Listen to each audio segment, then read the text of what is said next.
book launch, and the program will begin shortly. For you, those will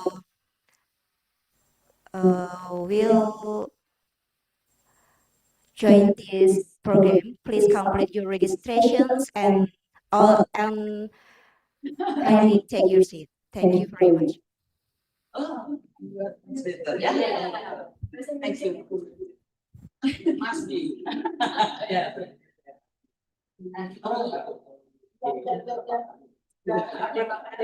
Dekat sekali.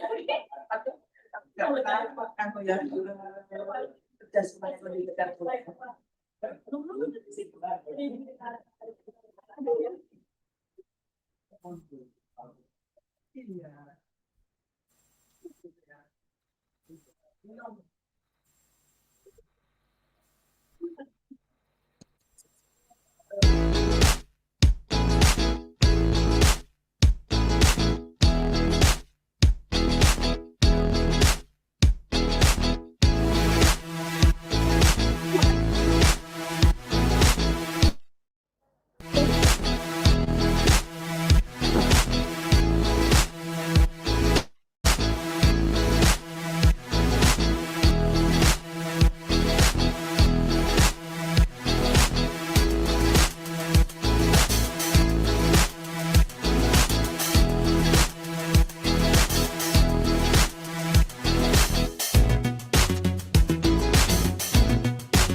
hadirin yang kami hormati, acara akan segera dimulai. Kami mohon kepada Bapak Ibu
gentlemen, if you have completed your registration, please kindly take your seat. Thank you.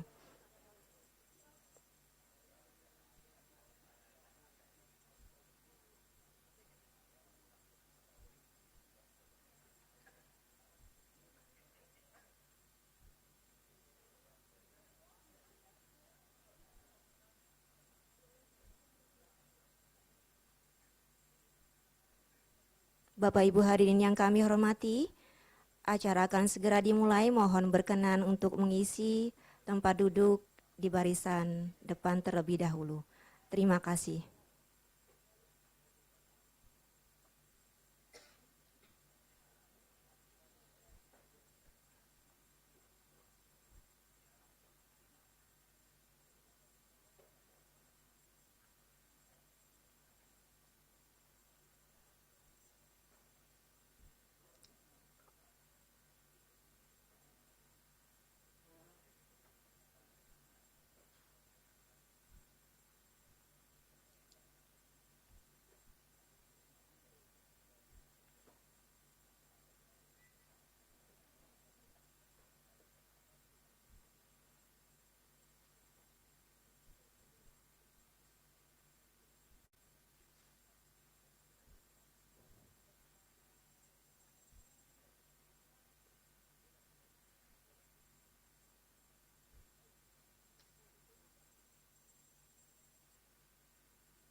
Ladies and gentlemen, before we start the program, please kindly switch your mobile phone to silent mode and remain seated during the session. Thank you very much. Assalamualaikum warahmatullahi wabarakatuh. Good morning, distinguished guests, ladies and gentlemen. Welcome to the seminar and book launch, The End of Poverty and the Taming of Inequality, a Manifesto for Personal and Social Action, Mengakhiri Kemiskinan dan Menanggulangi Ketimpangan, Sebuah Manifesto untuk Tindakan Pribadi dan Sosial. Today, Monday, 15 December 2025, at the Auditorium of Widya Graha Building, BRIN, Jakarta. I'm Mulyani, and I'm honored to serve as your Master of Ceremony for today's event. Ladies and gentlemen, On these occasions, we would like to extend our greetings to our distinguished speakers and honored guests. Dr. Atika Nur Alami, Head of Research Center for Politics, BRIN. Dr. Agus Eko Nugroho, Head of Research Organization for Governance, Economy, and Public Welfare, BRIN. Mr. Chen Wangta, Counselor of the Chinese Embassy in Indonesia.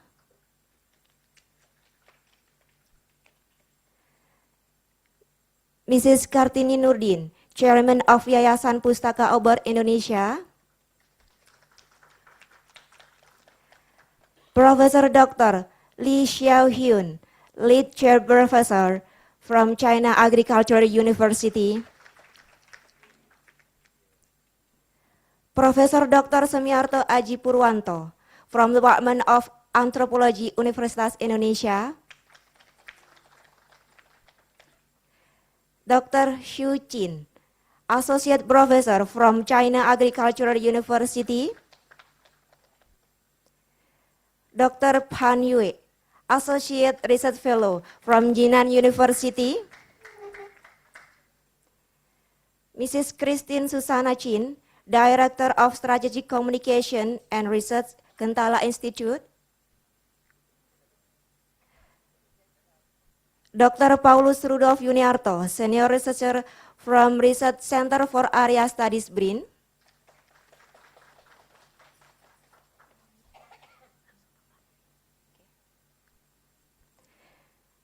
Dr. Irin Hiraswati Gayatri, Executive Director of the Most UNESCO BRIN. And also we extend our warm welcome to all distinguished guests, researchers, policymakers, academics, and also all participants join us on set, and also the viewers from the YouTube channel for Research Center for Politics BRINs. Thank you for joining us today. Ladies and gentlemen, to officially begin today's program, we are honored to invite Dr. Atika Nur Alami, Head of Research Center for Politics, BRIN, to deliver the opening remarks. To Dr. Atika, the floor is yours.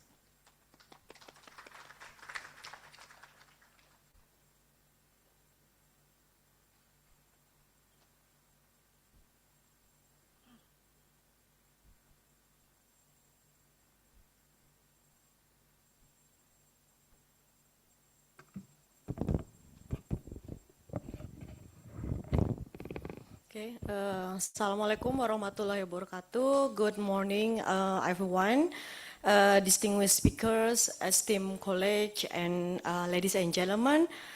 Prof. Dr. Semiarto Aji Purwanto, Professor of the Department of Anthropology, University of Indonesia, and Dr. Christine Susana Chin, you already arrived, Director of Strategic Communication and Research, Gentala Institute, and Dr. Xu Jin, Associate Professor of College and Humanities and Development Studies, Assistant Dean of College of International Development and Global Agriculture, China Agricultural University, and Wasisto Raharjojati, our researcher at the Research Center for Politics, National Research and Innovation Agency, BRIN, and also Ibu Kartini Nurdin, our partner, our counterpart from Yayasan Pustaka Obor that published the book that we will launch today, and Mr. Zheng Wanda, Counselor in the Chinese Embassy in Indonesia, and of course the book author, Mr. Li Xiaohyun, and the book translator, Ms. Padue, last but not least, Dr. Paulus Rudolf Yuniarto as the moderator for today's seminar.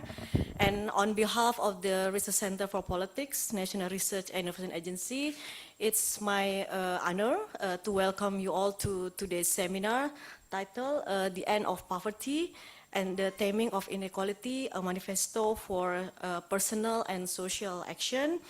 And we are pleased actually to host this important forum and to bring together scholars, practitioners, policymakers, both from China and from Indonesia. And this seminar aims to foster collaboration and also importantly, comparative and critical dialogue, I think, between China's experiences and Indonesia's development path. And we believe that understanding poverty and inequality requires not only economic analysis, but also political insights on how actually policies are designed, how policy are implemented, and how policy are contested. That's very important, I mean, from our perspective as a political scientist, and how actually the institution shape the development outcomes. And poverty and equality actually are shaped by governance structures, state capacity, policy coordination, and the ability of institutions to respond effectively to social needs. And for this reason, there's a Center for Politics, BRIN, has committed to convene this forum to explore China's experiences in lifting probably millions people out of poverty, and to draw lesson learned, I mean, from China that are probably compatible with Indonesia's unique social culture and political context, including in the context of Indonesia's democratic system and decentralized governance. Therefore, I think forum like this over a vital forum for us to exchange insights, again, foster collaboration and inspire probably actionable solution. And we hope that today's discussion generate thoughtful insights and practical reflection that can inform Indonesia development strategies going forward. So I think I encourage all participants here to engage actively in the discussion and to share perspective openly and constructively. Yeah? Okay, with that, I think I'm pleased to declare this seminar officially open. And again, thank you so much all the speakers, and thank you so much the representative of the Chinese Embassy in Jakarta, and also Ibu Kartini and all the audience for your coming. Thank you. Wassalamualaikum warahmatullahi wabarakatuh. Thank you very much to Dr. Atika for your meaningful opening message. Ladies and gentlemen, we move to the next agenda. We will have welcoming remarks that will be delivered by Mrs. Kartini Nurdin, Chairman of Yayasan Pustaka Abor Indonesia. To Ms. Kartini, the floor is yours.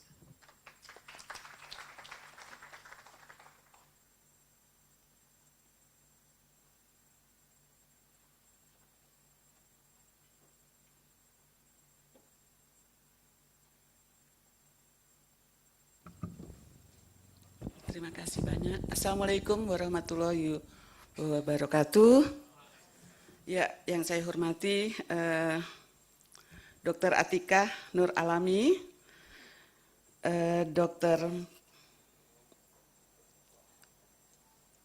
Profesor Dr. Lee, penulis kita, the author of the book, Dr.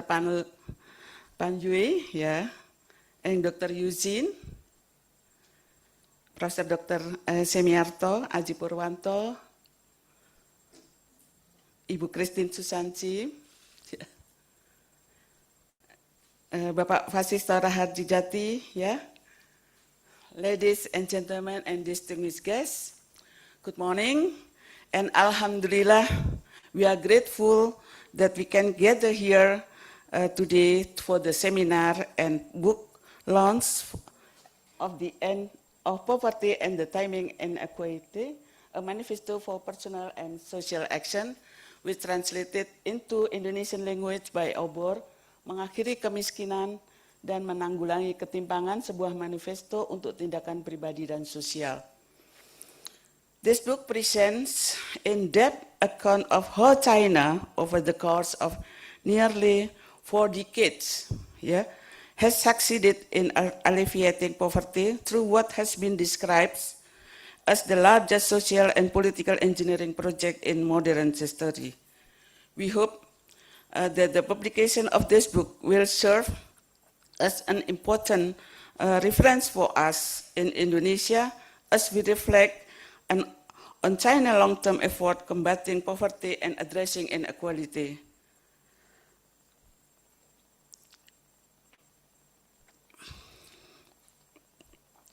The book invites us to examine strategies China has implemented strategies that ultimately led in 2021 to the official declarations that extreme poverty in China had been eradicated. The book we are launching today, The End of Poverty, is written by Professor Lee Xiao Yun and translated by Dr. Pan Yu. Professor Lee is a professor in the humanities at China Agricultural University. He has authored numerous scholarly articles and books on development and poverty alleviation. And in 2021, he has awarded the title of National Role Model of Poverty Alleviation in China. On this valuable occasion, we will have the opportunity to hear insightful discussion from our distinguished speaker.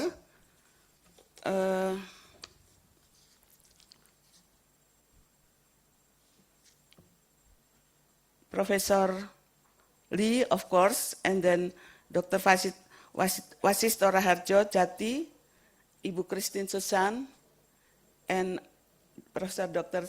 Semiarto Aji Purwanto, yeah? We sincerely hope that this book will inspire us to designing and strengthening poverty alleviation policies in Indonesia, which remain an important test of shared responsibility.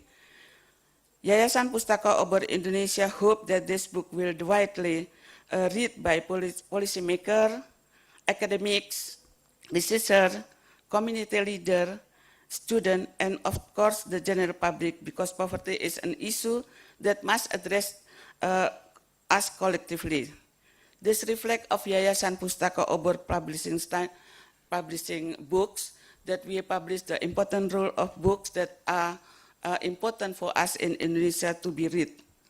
Through collaboration with various partners over the year, we have worked closely with BRIN, LIPI, and for this particular publication, we receive valuable support from the China's Fund and for the Humanities and Social Sciences and CITIC Press Corporation as the publisher. On this occasion, we would like to express our sincere gratitude to BRIN for making this event possible, as well as the Chinese Fund for the Humanities and Social Sciences and CITIC Press Corporation for their support. We also like to thank the author and extend our warm congratulations to Professor Lee Xiao Yun on the Indonesian launch of this book in Indonesia. Our sincere thanks as well as our speaker and moderator for their valuable contribution. And finally, ladies and gentlemen, we would like to thank all participants for taking time to attend and engage in today's discussion. We hope this event will be beneficial to us all. Thank you very much, and wassalamualaikum warahmatullahi wabarakatuh.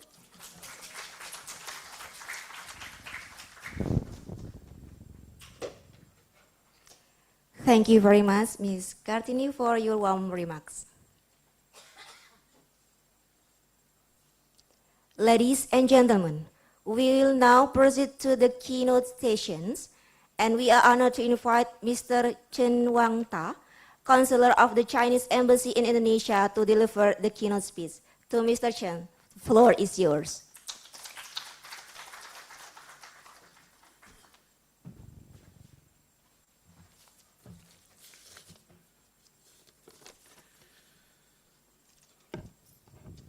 Distinguished Head, Dr. Atika, distinguished Ibu Kartini, Professor Lee Xiaoyun, Dr. Pan Yue, ladies and gentlemen, good morning, selamat pagi.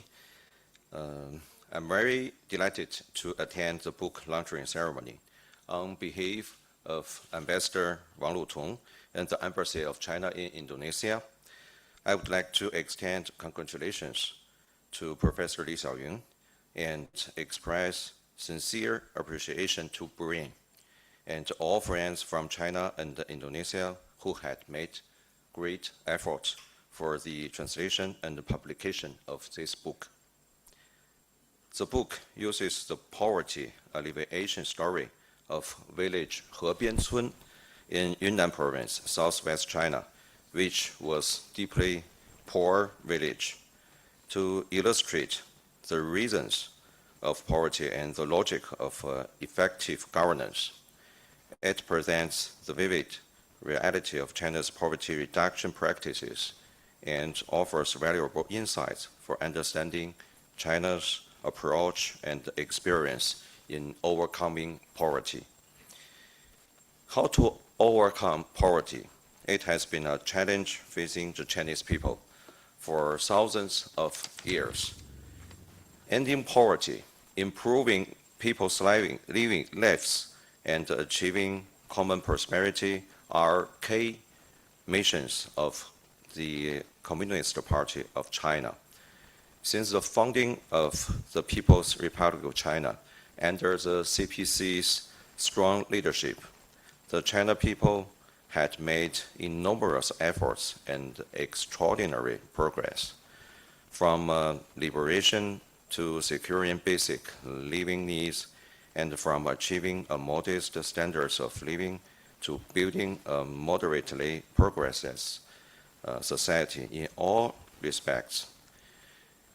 Under President Xi Jinping's leadership, China has made poverty alleviation a top priority in national governance and launched the largest and most intensive poverty alleviation campaign of its kind in human history. By the end of 2020, China has historically eliminated absolute poverty, reaching the UN 2030 Agenda's poverty reduction target 10 years ahead of the schedule. China has developed 5 valuable lessons in advancing the fight against poverty.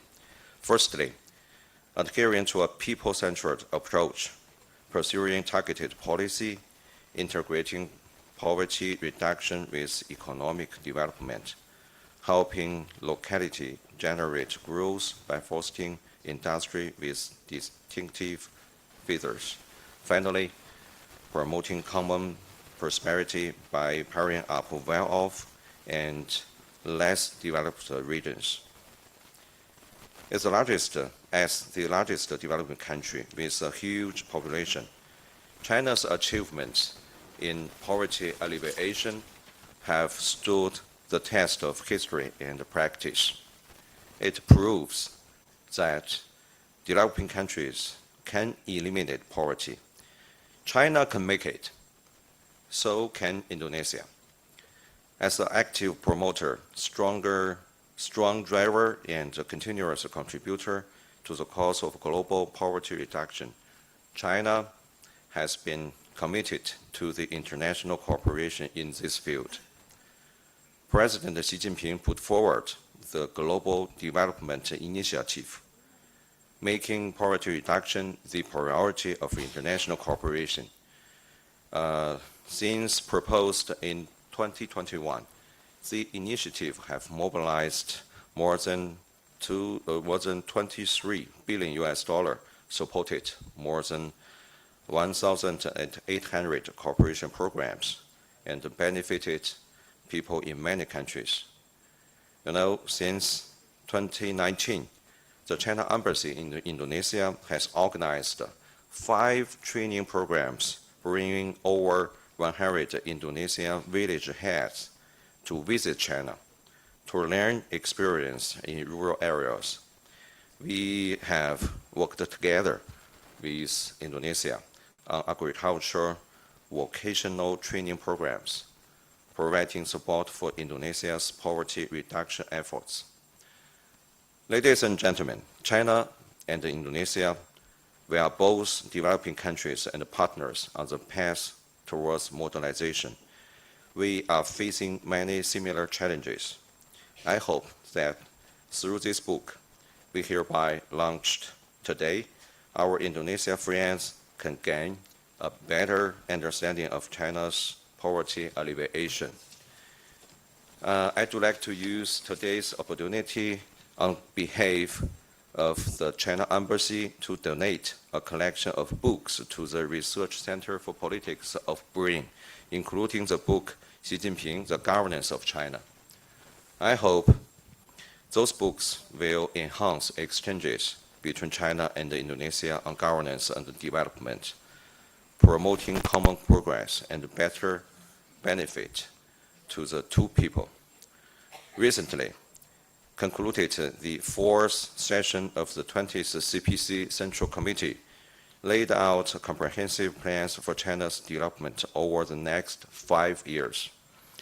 During the upcoming 15th five-year plan period, China will continue to consolidate the gains of its poverty alleviation campaign, advance all-around rural revitalization, and further promote China's modernization. We are ready to take this opportunity to strengthen policy, docking integration with Indonesia, deepen exchanges on poverty reduction, and expand project-based cooperation. Let's work together for national development and shared perspective, jointly build a China-Indonesia community with a shared future. Terima kasih, semoga sukses, berhasil, dan menyenangkan. Thank you very much, Mr. Chen. We kindly ask Mr. Chen to remain on stage as we will proceed directly to the book launch ceremony.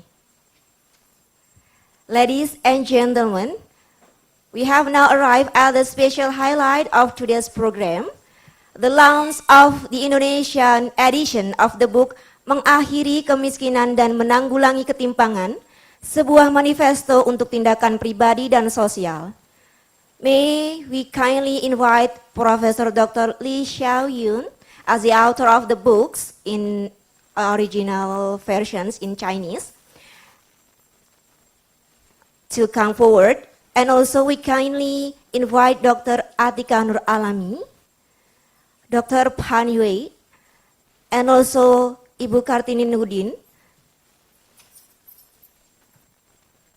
We also kindly invite again Mr. Chen to accompany this book launch ceremony.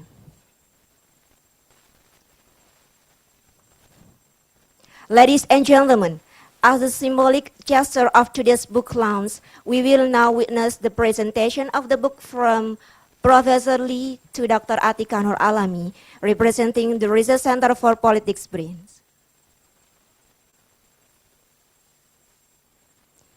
For your information, we have provided a limited number of free copies of the book for participants. And for those who have not received a copy, please contact our organizing committee at the registration desk. Ladies and gentlemen, the ceremony will continue with the official book donations from the Chinese Embassy in Indonesia to the Research Center for Politics BRIN as a gesture of knowledge sharing and academic cooperations. Mr. Chen Wangta will formally present the book's donation to the Research Center for Politics BRIN.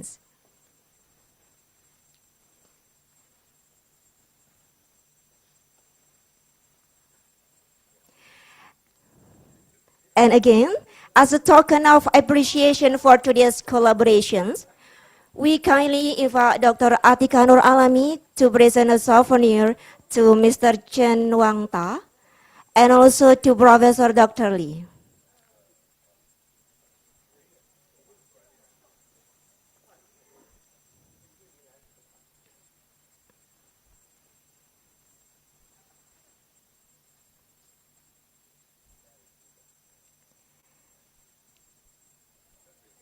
Yes, we will continue with the group photo sessions. We kindly ask the photographers to stand by on this moment. And in this group photo session, we also invite to the stage Professor Dr. Semiarto Aji Purwanto. Please join the honorable guests on the stage to have a group photo session. Dr. Xu Jin, Mrs. Christine Susana Chin from the Kandala Institute, Mr. Wasisto Raharjo Jati, Dr. Paulus Rudolf Yuniarto as our moderator for today's seminar,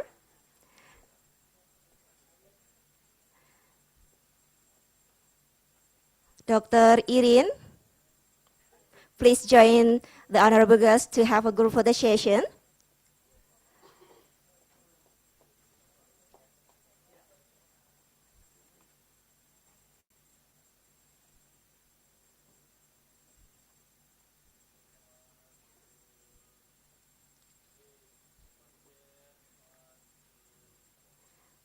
Once again with another pose maybe.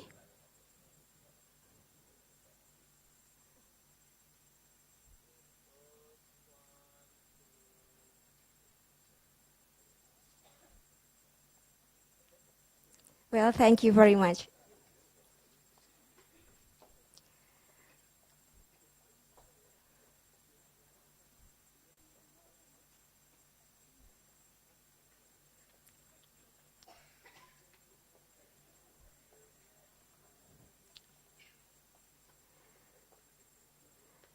Ladies and gentlemen, we now continue with the book introduction sessions.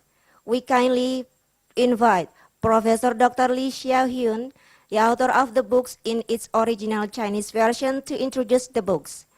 The End of Poverty and the Taming of Inequality, a manifesto for personal and social actions.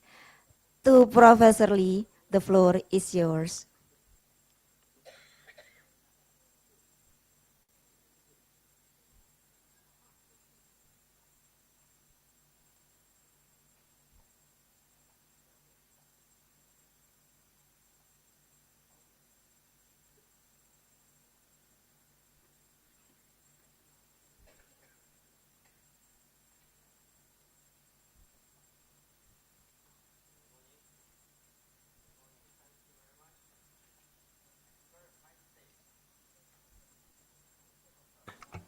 Good morning.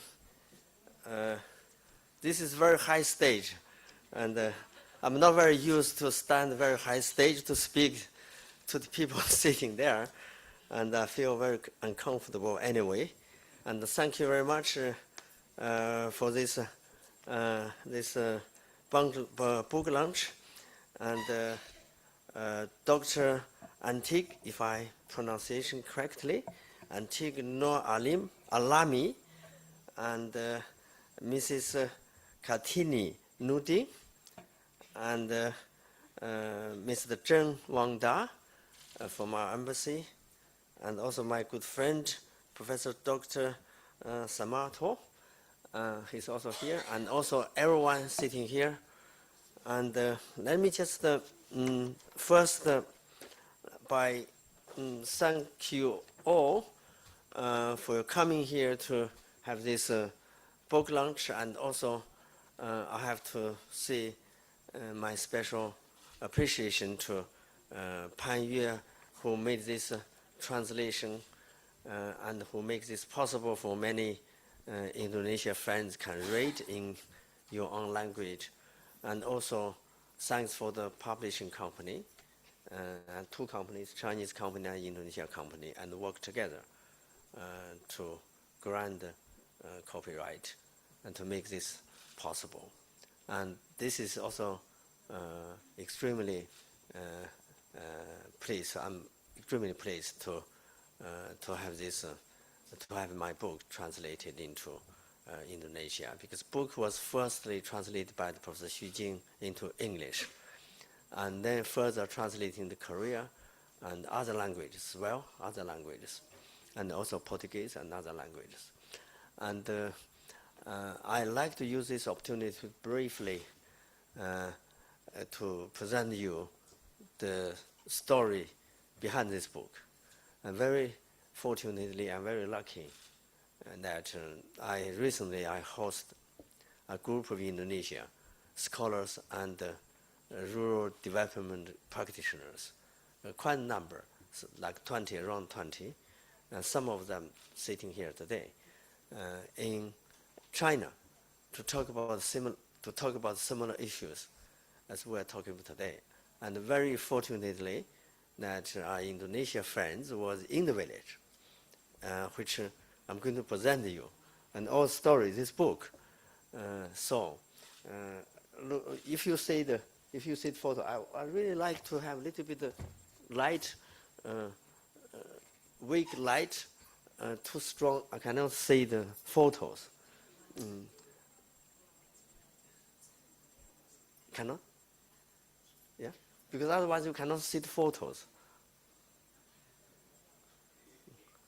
I want to show you some photos in the village. Otherwise you can't see anything, you know, it's not very nice. So, you look as Mr. Zheng just mentioned that in China, if we use the World Bank measure $2.15 a day, that China has reduced. It's too strong. I need no light, not strong light. Sorry. By using this World Bank poverty line, over the last 40 years, more than 40 years, China has eradicated almost more than 900 million people out of poverty, which shares 75% of global poverty population. So this poverty reduction result has been remarkable, both in political dimension and in the scale which has been reduced number of population in any aspect. Is remarkable. And therefore, many people, include many Indonesian friends, also like to understand how it happens and what we can share and what lessons, experiences we can gain for other friends. So therefore, and this book, and mainly talk about the policy, it's not systematic book, it's not systematic theoretic book, it's kind of opinion piece, which I produced over time, like 5 years time, as a senior advisor myself, as a senior advisor of our national government for the poverty reduction. And I have participated and proposed many, many policies which has been used to guide our country's poverty reduction program. So I'm going to, and the case, the book actually talk about one case, one village. Okay, next one. Yeah. One village, like this. And you see the village in 2015. It was extremely poor, 2015, very poor village. You can't see very clear. This is my photos here. This is my photos here. So I stayed, I quit my job as a deanship, as a dean of the faculty in 2015, January. And I decided to stay this village for 5 years. And I didn't stay entirely 5 years, but I did stay at least 3-4 years in this village. It was unthinkable. It was unthinkable. It had been very, very difficult time. I worked with these people. And the major characteristic of this village was that people actually was in the poverty trap. What does it mean, the poverty trap? Poverty trap means, so you trap in the well, like you trap in the well, you cannot climb up without help. So simply like this. And those people, as many, many people in many other countries, not only in the global south, but also in the global north. Take the case in the United States. And also take case in the sub-Saharan African countries, many countries, similar. And the poor people are in the poverty trap. If we cannot help, if we cannot help and if we cannot overcome the structure, which I call structure constraint, don't expect you give a small cash, a small little money, and the poor people will move out of poverty. No, not possible. The rich people stay in the rich, poor people stay in the poor. So this is called structure. So if we do not change that structure, politically, socially, economically, poverty reduction, poverty will remain. So that is the big lesson. What the Chinese and His Excellency Xi Jinping, he has been leading a war against the poverty. This is a big lesson, key lesson. It's here. So this book talks about how, on the ground, this structure has been changed. So next. Look, the village like that, no house, no money, nothing. So what they do? They need two capacities. They need financial capacity. They need the financial capacity to be used to invest for their own future. So that's one. Second, they need the human capacity. They need the human capacity to managing their activities to access market. Otherwise, these people always waiting for help. So that is two capacities. So we're going to build a village and build a new industry, and all those money comes from state. This is what called state transfer. And the poverty reduction first mean it comes primarily coming from the political commitment. Without the political commitment, you cannot do it. It's not a slogan. It's not an electoral slogan. It is something which you have to do. You have to do on the ground. So we build house,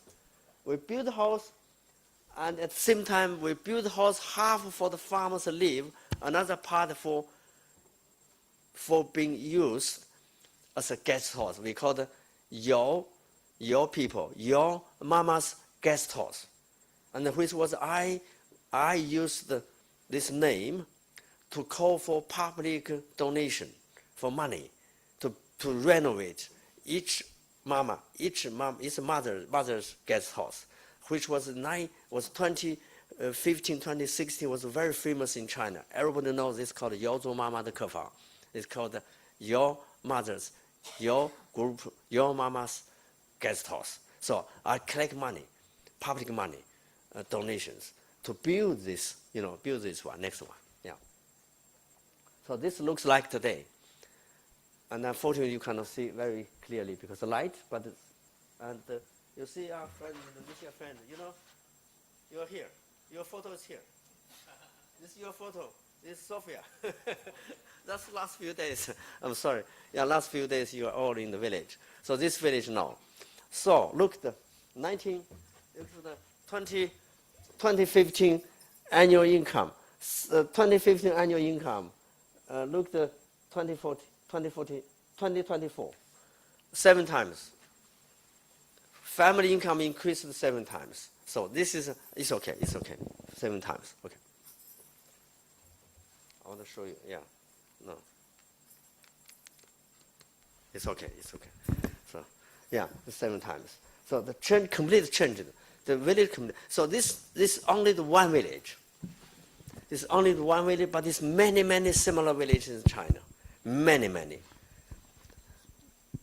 Up to 2020, China had successfully, completely eradicated all kind of rural absolutely poverty. So this means by using $2.25 line per day, dollar line World Bank per day, to make any service statistically, you cannot find poverty. this does not mean we don't have anyone who is poor. No, we have many people still poor. But statistically, you cannot get people who is living under this one. So this means we have completely won the war against poverty in the rural poverty. So, but this not only in the data, statistic data, but you can also see from the ground. This is the one village. So this book actually talk about the story, policy story, and the social actions, and also myself, the exercise myself, what I did in the village, and all the policies and the stories, and included the effort and the village people themselves they're making. So this is the book. Next one.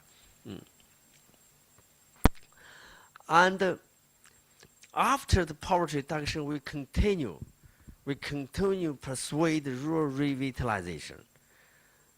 And the rural revitalization is the first stop after the poverty reduction. So that is, I have been working, and also my Indonesia friend also recently, also in another village, a very beautiful village. It's not poor village, it's revitalization. You see the photos. So I've been working for 50 villages more than 50 villages in China, and mostly Yunnan province. So I welcome everyone if you have chance to see those villages in Yunnan. So and also in Guangdong, many villages. So this means China is moving from the situation like 50 years ago, 40 years ago was poor in the rural village, and into the stage that eradicating poverty, and from the eradicating poverty into the rural revitalization. And that constitutes the whole process of what we call Chinese modernization process.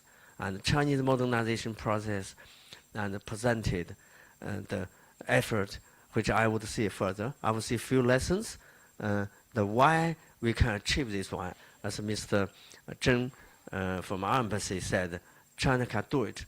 And as our great leader Xi Jinping said, if China can do it, and all other global south, our friends can also do it. So this is with why we do. And a few lessons I can say: strong political commitment and intervention as a foundation. You know, this is very important. Without political commitment, it won't do it. And secondly, we have sustained economic growth. And you know, eradicating poverty, reducing poverty requires two things. One, you have to get physical, material, financial support. No money, you can't do it. So you need a very strong economic growth. And that's what Indonesia is demonstrating very clearly. You see the cities in Jakarta. I have been here over 20 times. You know, I can see progress. And also you need economic growth, and economic growth at the same time must be poor. So meaning that growth must strongly link with poverty reduction. Otherwise you have growth which nothing to do with poor people's livelihood. So you have to do this together. Thirdly, and we need a scientific approach. You do poverty reduction, you need you need a well-planned, you need a good approach. You can't do like just give money. So you need a scientific method, and you need continuous support, like this program. If you just let people get poverty out of poverty 1 year, and then will come back to poverty next year. So we need continued effort, and also establish the mechanism and the system, which we are doing like rural revitalization. And the rural revitalization means that we provide poor people a future for sustainable development. Not only for their getting income, they have to get new industries. They live in very nice villages. This is a very nice village. It's no longer in the village. And you know, our Indonesian friends were there. So everybody's surprised. And the village, we set up this village. People are all, we have a conference in the village. We hold all our training program in the village. This village is just like very modern. You know, we need this. We need to reduce the gap between the urban and the rural, and that is the stage China now is in. We are in this stage to reduce this big gap. So that is a point I like to briefly present to you for this book, and also thank you again for your attention, and really appreciate my book published in Indonesia. I hope this book could be as the way as both academic exchange, scholar change, and also the way that people could get some, element help Indonesia to reduce poverty and rural development. Thank you very much for your attention. Yeah. Thank you very much, Professor Lee, for your meaningful insight about the books. Ladies and gentlemen, to provide us with an introduction to the books, its key themes, and its journey from the original Chinese version to Indonesia editions, Mengakhiri Kemiskinan dan Menanggulangi Ketimpangan, Sebuah Manifesto untuk Tindakan Pribadi dan Sosial, may we kindly invite Dr. Pan Yue, Associate Research Fellow from Jinan University and also as a translator of this book from Chinese into Indonesia. Please come forward to deliver the book introductions. To Dr. Pan Yue, the floor is yours.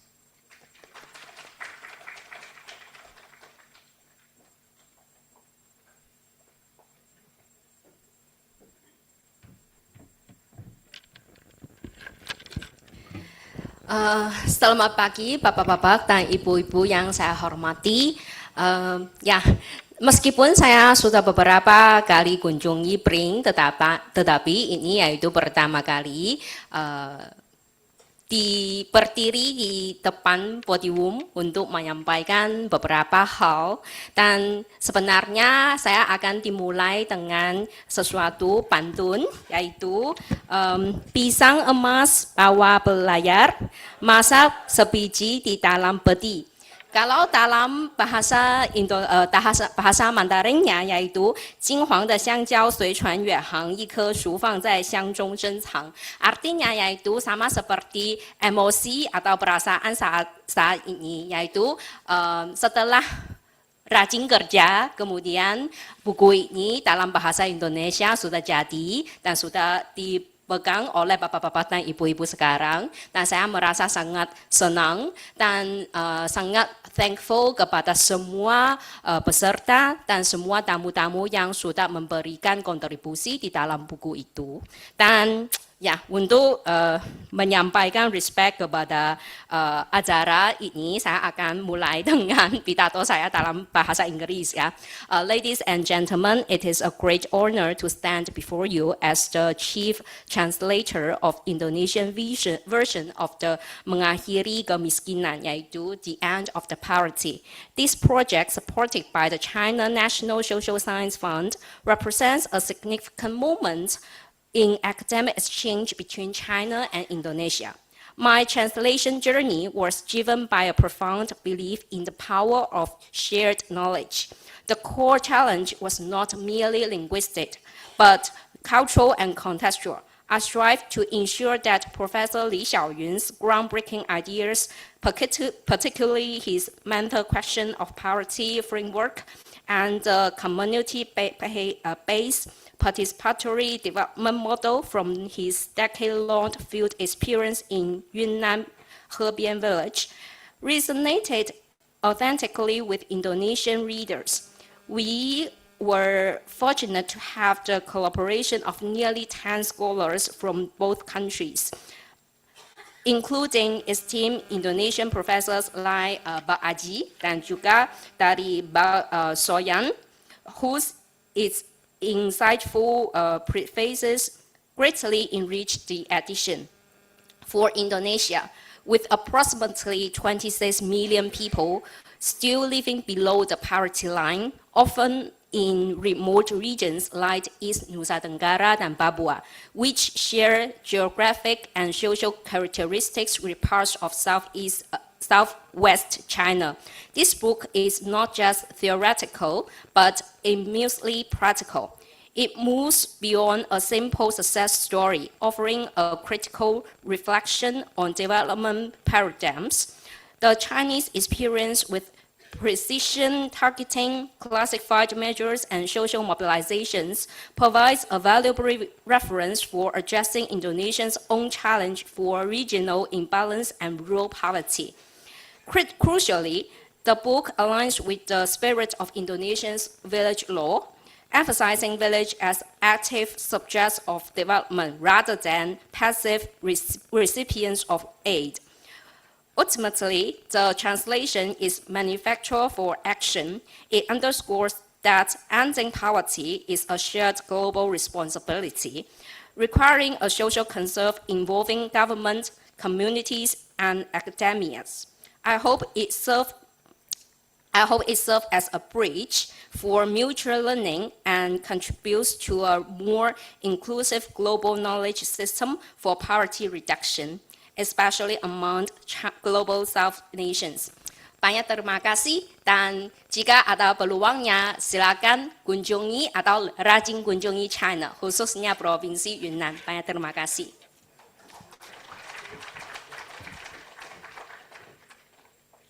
Thank you very much to Dr. Pan for your informative presentations and also for your beautiful pantun. Ladies and gentlemen, we will now proceed to the panel discussions, Ending Poverty and Reducing Inequality, Learning from China's Experience and Indonesian Path Forward. And these sessions will be guided by our moderator for today, Dr. Paulus Rudolf Yuniarto, Assos MSc PhD, as a Senior Researcher of Research Center for Area Studies, BRIN. To Dr. Paulus Rudolf Yuniarto, the floor is yours.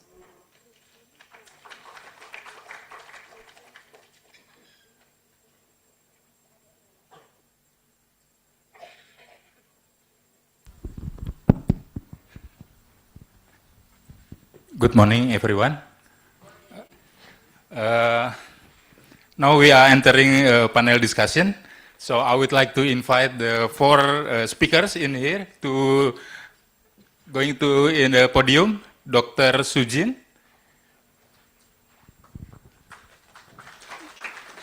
and then Professor Dr. Semiarto Aji Purwanto,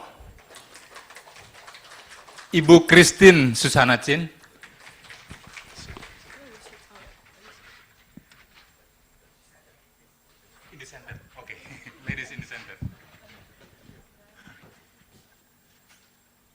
and the last one is Wasisto Harjojati.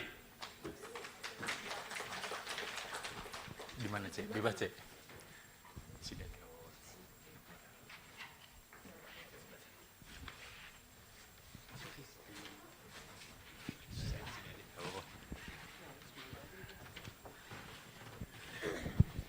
Okay. The theme of panel discussion is Ending Poverty and the Reduction in Inequality, Learning from the China Experience and Indonesia Path Forward. So I think, as already mentioned before, that our topic today is about poverty, and Dr. Lee Si-jun and also Pan Yue and Dr. Cheng Wangta already mentioned about the poverty, especially in China. But in here we have four speakers from the expert. Maybe they can share and talk about more details about the poverty both in China and Indonesia. So we have a 1 hour discussion. Maybe each speaker will be give 15 minutes to talk. Each presenter 1 hour, and then we will continue to question and answer. So I don't know who we will start about the presentation. Maybe from China first, Dr. Si-jun. Dr. Sujin, is Associate Professor of College of Humanities and Development, and also Development Studies, and also Assistant Dean of College of International Development and Global Agriculture, China Agriculture University, right? So you sit in the podium or you wanna sit here? Sit is okay. Okay, more informal, I think. I think we can start our discussion in panel discussion. Okay, now time is yours. Thank you, moderator. So my name is Xu Jing from China Agricultural University. Actually, I'm very happy to come back to Indonesia. The first time I was here is 2012, so more than 1 decade ago. So I see the changes is very big. Last night when we arrived here, I see so many high-rise in Jakarta. Jakarta has become a mega city, so congratulations. But I'm also looking forward to go to the rural areas to see if there's any changes there. Okay, so first of all, I want to congratulate you. And second, I want to say that I want to thank Professor Pan Yue for translating the book into Indonesian version so that they can let the broader Indonesian people and also Southeast Asian people to have access to China's poverty experience. I think it's very important because Indonesia is a very big country with 28 million population, so I think it's a very big country. 200, yes. 270. Oh, that's big. Yes, so many people. So it's a very important Southeast Asia country and also important member of the Global South country. So I think this is very meaningful to bring this book's Indonesian version. So then thirdly, about China's poverty experience. So I want to mention 2 key points here. So I think China's poverty experience, on one hand, is using a sequential model. So I want to explain a little bit.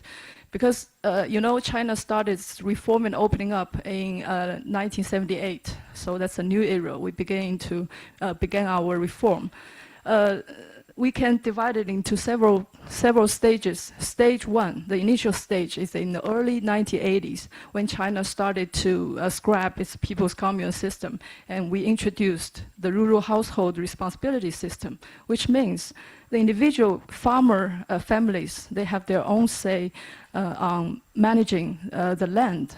So that means they can decide what to grow on the land and what to sell, and they can even enjoy the benefits from the agriculture. So this process, institutional reform in rural and agricultural areas, dramatically increased the agricultural productivity and also increased farmers' income dramatically. So in this initial stage, in China, the rural poverty has been halved. So it's a great, progress, the initial stage, driven by agricultural reform and rural reforms. And then we came to the late 1980s and going on to 1990s, late 1990s. Because agricultural productivity increased, so we began to have surplus rural laborers. So they started to transfer from farm sector to non-farm sector. So that's the stage when China has established many, we call it TVEs, township and village enterprises. This is also a stage of rural industrialization. So this process, by shifting farmers from farm work, farm sector, to non-farm sector, to the factories, manufacturing sector, farmers' income began to increase a lot, so their wage income increased. So this process also contributed to poverty reduction in China. So this is a stage driven by rural industrialization, we can say that. And when time moves on to the late 1990s to early 2000, we had this massive urbanization and industrialization process in China. So we have many migrant workers moving from rural areas to urban areas. They started to get job in manufacturing sector, in factories, so their income continued to increase. So this process also contributed to China's massive poverty reduction process. This is a stage driven by massive urbanization or industrialization, we can say that. And then when we enter the most recent 1 to 2 decades, because we have massive urbanization, industrialization, China's inequality level increased.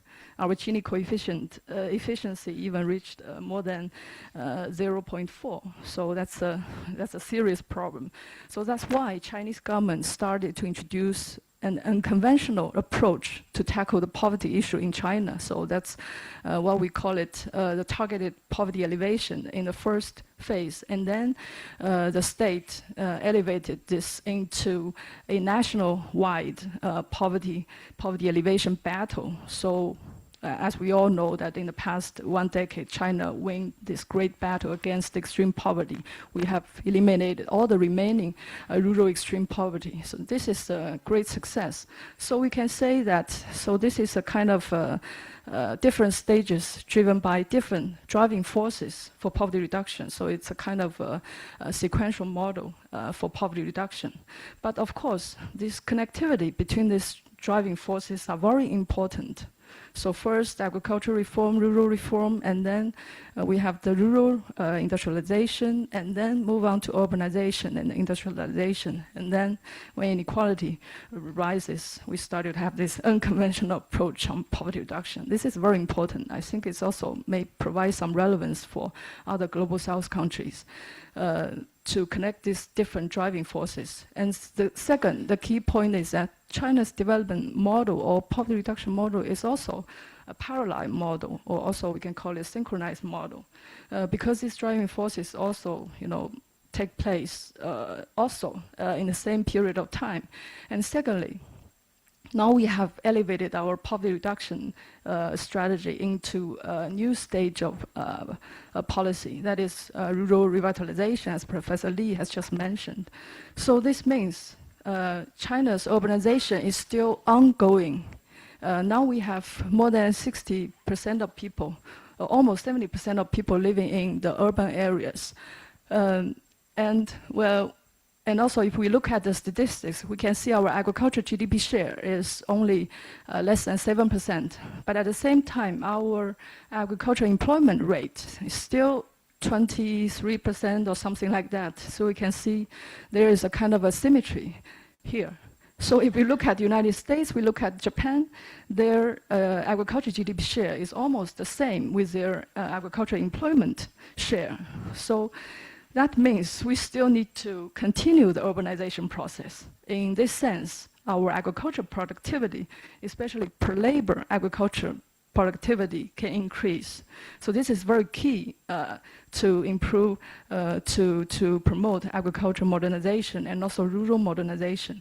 But at the same time, we are having this rural revitalization strategy going on. This means for those remaining in the rural areas, rural communities, we need to improve their living conditions, their production conditions, and also introduce new industries for them so that they can have a better place to live and continue to increase their income. So this means urbanization and also rural revitalization is happening in the same time. So this is what we call a synchronized model. It's different from the Western model, which is first urbanization and then counter-urbanization. That's not China's case. China is, we still have the urbanization, but at the same time, we are tackling the rural issues. The rural area is still lagging behind. We want to reduce the urban-rural gap at the same time when we still moving people from rural to urban. So I think these two key points may provide some relevance for maybe Indonesia and other Southeast Asian countries. And lastly, I just want to say one thing about the book, because I'm also the translator for the English version of Professor Li's The End of Poverty. So actually, the Chinese, in the Chinese book, the original book, the name is only End of Poverty. But in the English version, we added the subtitle, A Manifesto for Social and Personal Action. Because as you see, Professor Li has mentioned his work in the village called Hebian.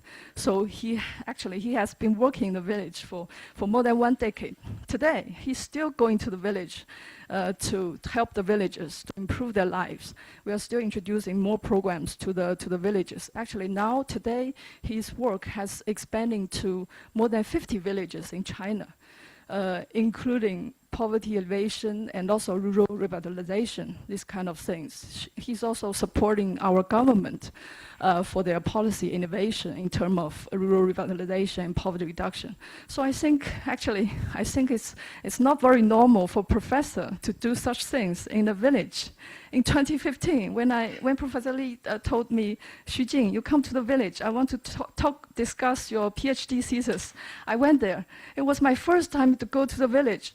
Oh, at that time, when I saw Professor Li, I was a little bit disheartened, you know, because he was working in a village in a rundown house. He also stayed in the house, and also beside her bedroom there is an office space. He discussed, you know, things with villagers, you know.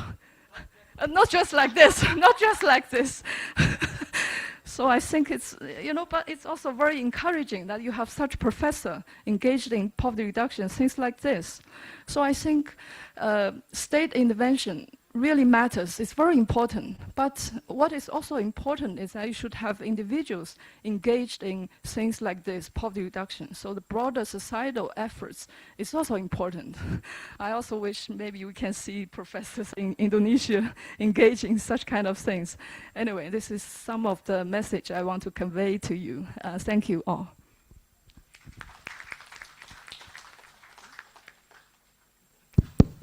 Thank you very much, Dr. Sujin. Very interesting presentation, right?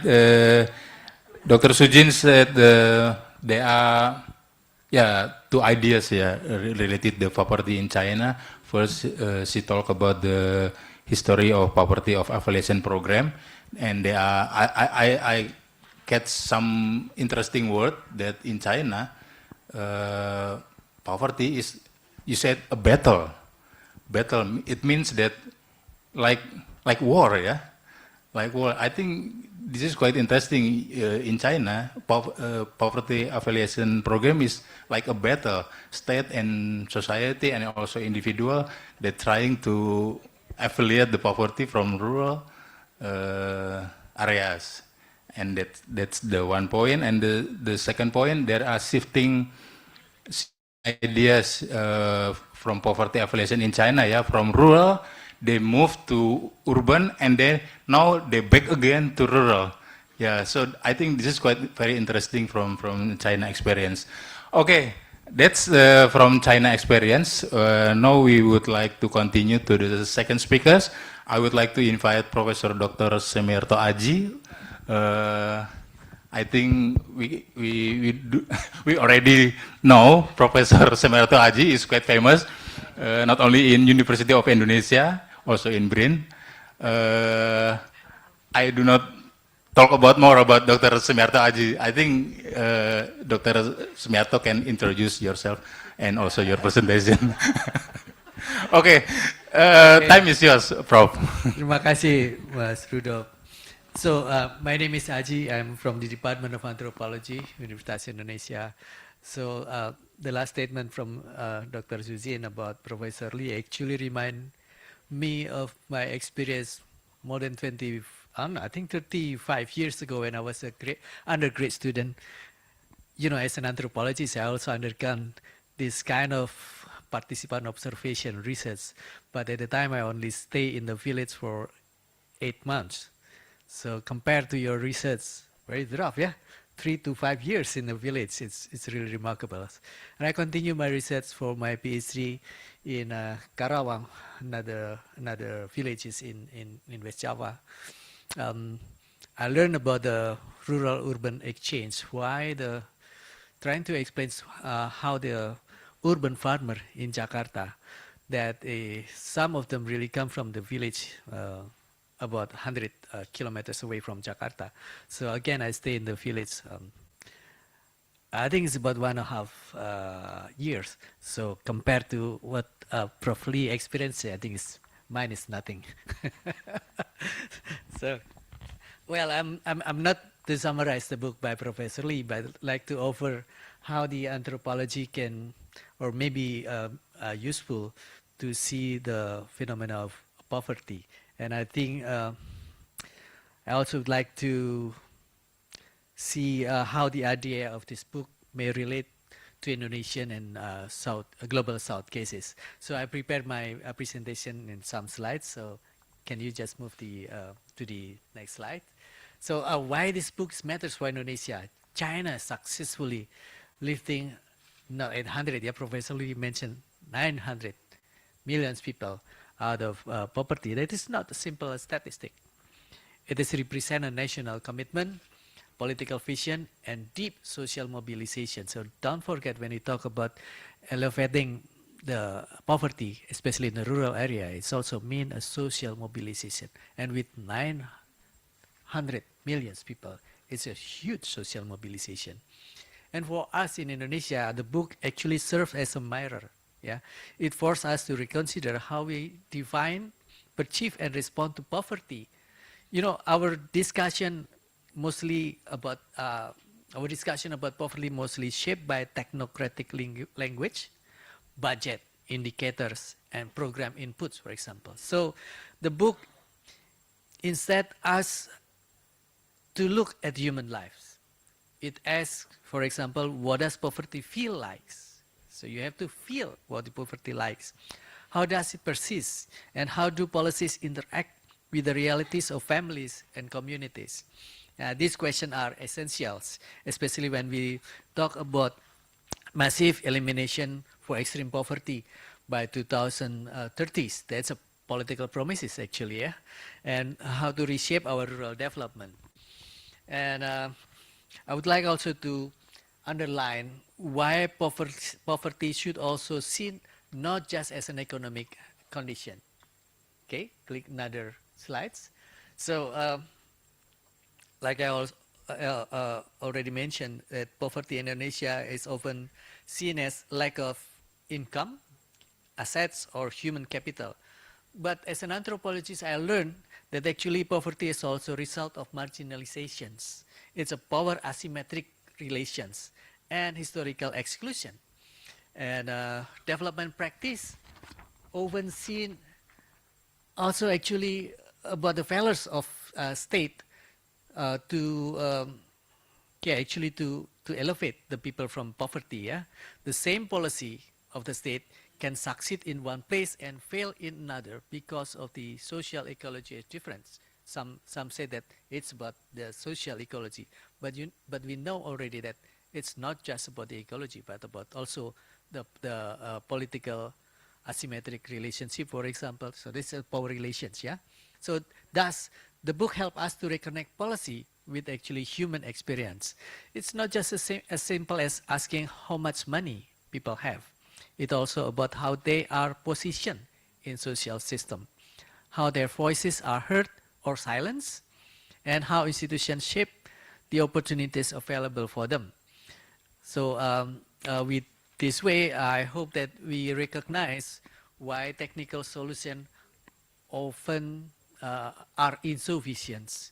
So let us see to the China's contribution in these issues. Yeah.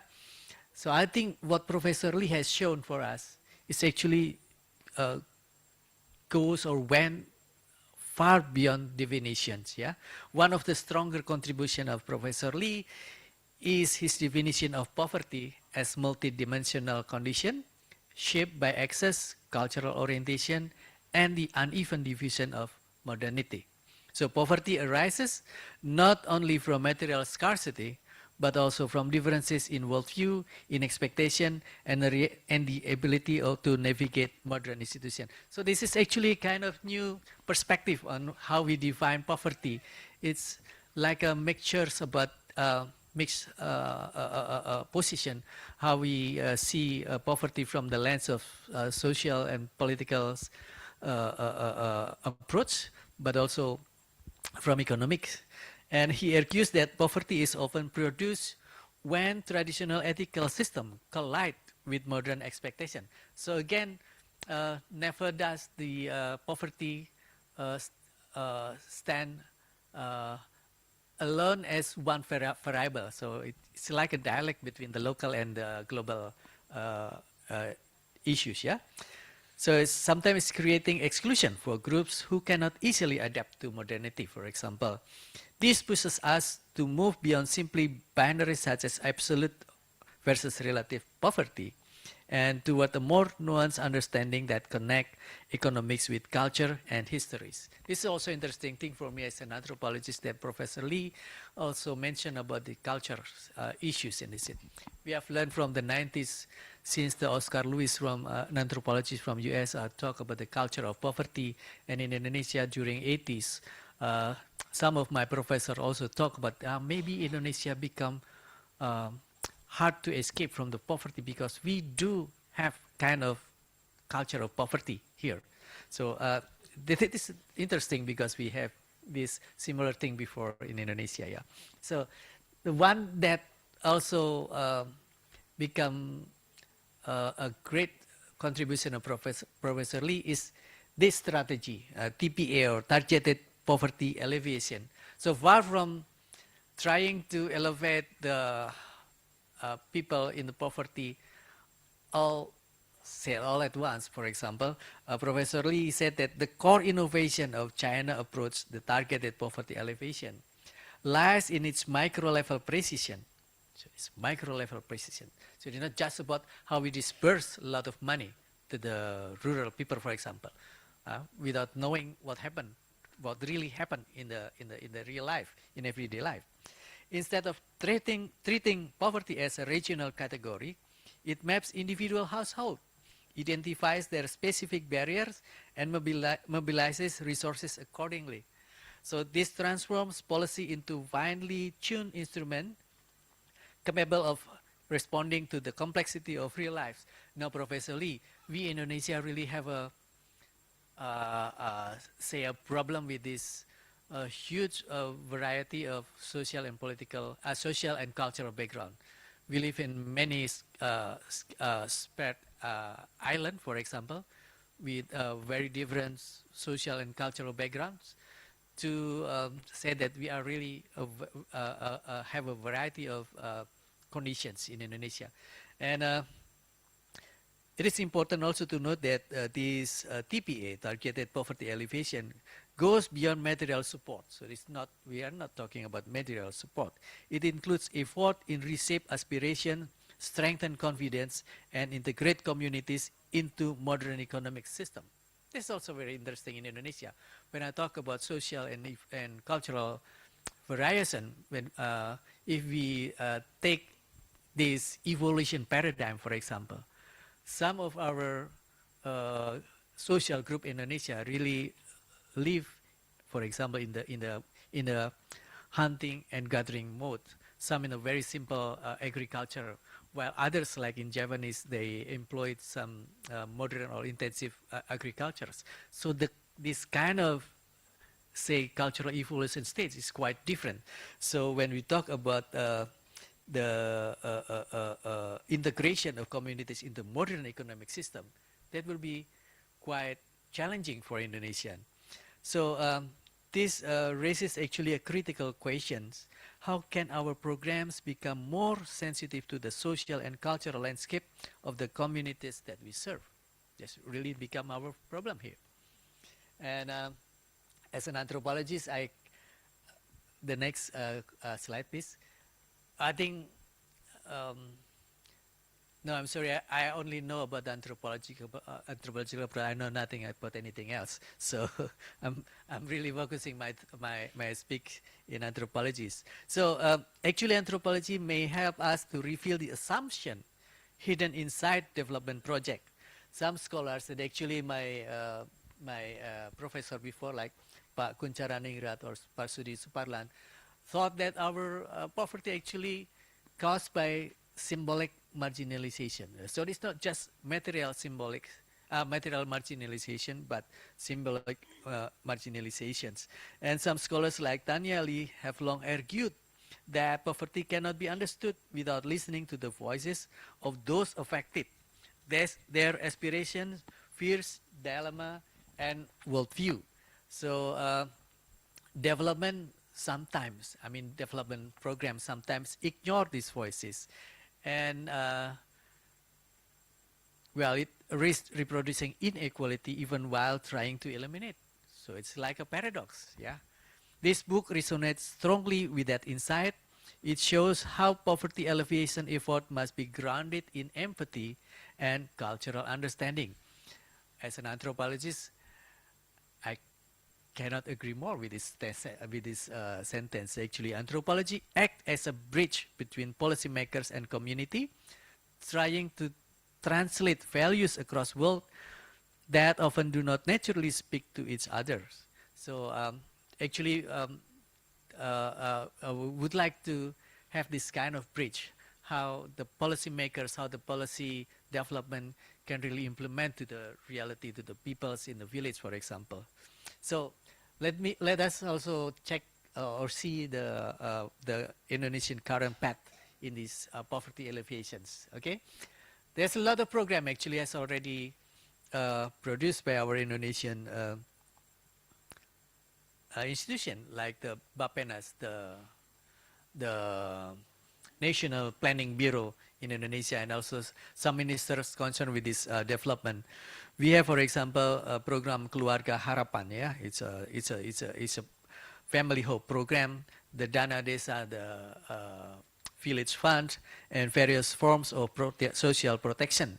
And some research shows that this initiative help household invest in education, health, and basic welfare. However, yeah, there are persistent challenges: fragmented coordination, for example, reliance on cash transfers, weak local economic ecosystems, and development projects that sometimes create new vulnerability. Against a kind of paradox, we try to elevate or to reduce poverty, but at the same time, we make another vulnerability for them. And this friction reminds us that poverty alleviation is not simply about delivering assistance to those who are in the poverty, but it's also about reshaping the social and economic foundation of communities. And I think that this China experience that has been recorded by Professor Lee encourages us to think more holistically, aligning national strategy with local realities and embedding policies intervention with the cultural environment of villages. So we do really need a cultural lens on poverty. So okay, again, we do need this cultural lens of poverty. And let me just first click another. Okay, so what can we learn? It's kind of reflections. So first, poverty must be approached holistically. Economic, cultural, and institutional dimension need to move together. And second, that precision matters, but precision must be accompanied by sympathy. So that's why Professor Lee put the word personal and social involvement in this kind of poverty eliminations. Third, that local participation is not optional. It is fundamental to ensuring that development is meaningful and sustainable. Finally, we can learn that poverty eradication is less about copying China models and more about learning from its spirits. Yeah, its coherence, its social mobilization, its commitment to dignity, and Indonesia must find our own version, our own way to deal with this complexity of poverties, using this cultural lens to bridge the policies about poverty, bridging the design program into reality. And to close my presentation, actually, I would like also to highlight the book, Professor Lee's points that said poverty is actually a human, cultural, and political questions. Yeah, this book challenges us to rethink poverty as not just economic issues, but also human condition that's shaped by ethics, identity, and modernity. Yeah, so China's experience actually not a blueprint, but an invitation to reflect critically on our own path. It urges us to listen more carefully to communities, design policies to resonate with their realities, and cultivate leadership capability of steering long-term inclusive transformation. So it's not just an overnight program. It's a long-term fighting, right? Yeah. Ending poverty is not merely a or policy ambitions. It is a moral project that demands collaboration across discipline, institution, and nation. And as we may learn from the book, these books actually shows meaningful change begins when we recognize that humanity and the voice of every person who live in poverty actually really matters. With this, I would like to end my presentation. Terima kasih. Thank you very much, Professor Sumiarto Aji, for your insight. Lesson learned about poverty experiences in Indonesia, especially in anthropology perspective. He mentioned about poverty is not just about numbers, yeah. It's not only data, but only voices, like he mentioned in the last slide. So this is quite very interesting that poverty is related with the power relation, marginalization, culture, and history. So I remember one book about poverty in Indonesia, yeah, from a journalist from Al Jazeera, if I'm not mistaken, yeah, Roan, I forgot the name, Roan van Vors. He already published a book, The Best Place in the World, the best place, tempat terbaik di dunia, is slum area. In the slum area, she has goes to slum area in Jakarta, and he found that poverty in Jakarta is not about numbers, but they are very, very interesting issues inside the slum area, and talk about poverty, that talk about in Indonesia is gotong royong, etc., etc. Yeah. So inside the poverty, behind the poverty is very interesting side. That's just kind of another books about poverty experiences from Indonesia. So now we would like to go to the third speakers, Ibu Christine Susana Chins. I would like to introduce very short. Oh, no need, no need. He's a director of Gentala Institute. That's it?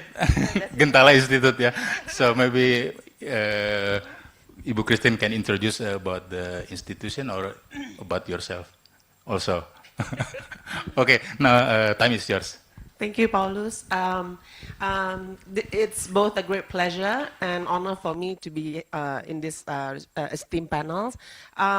My presentation today, I'm not an anthropologist, so the way I will look at this is trying to understand how the lessons from China and also how we're going to reflect based on the bilateral relations. Please start the slide.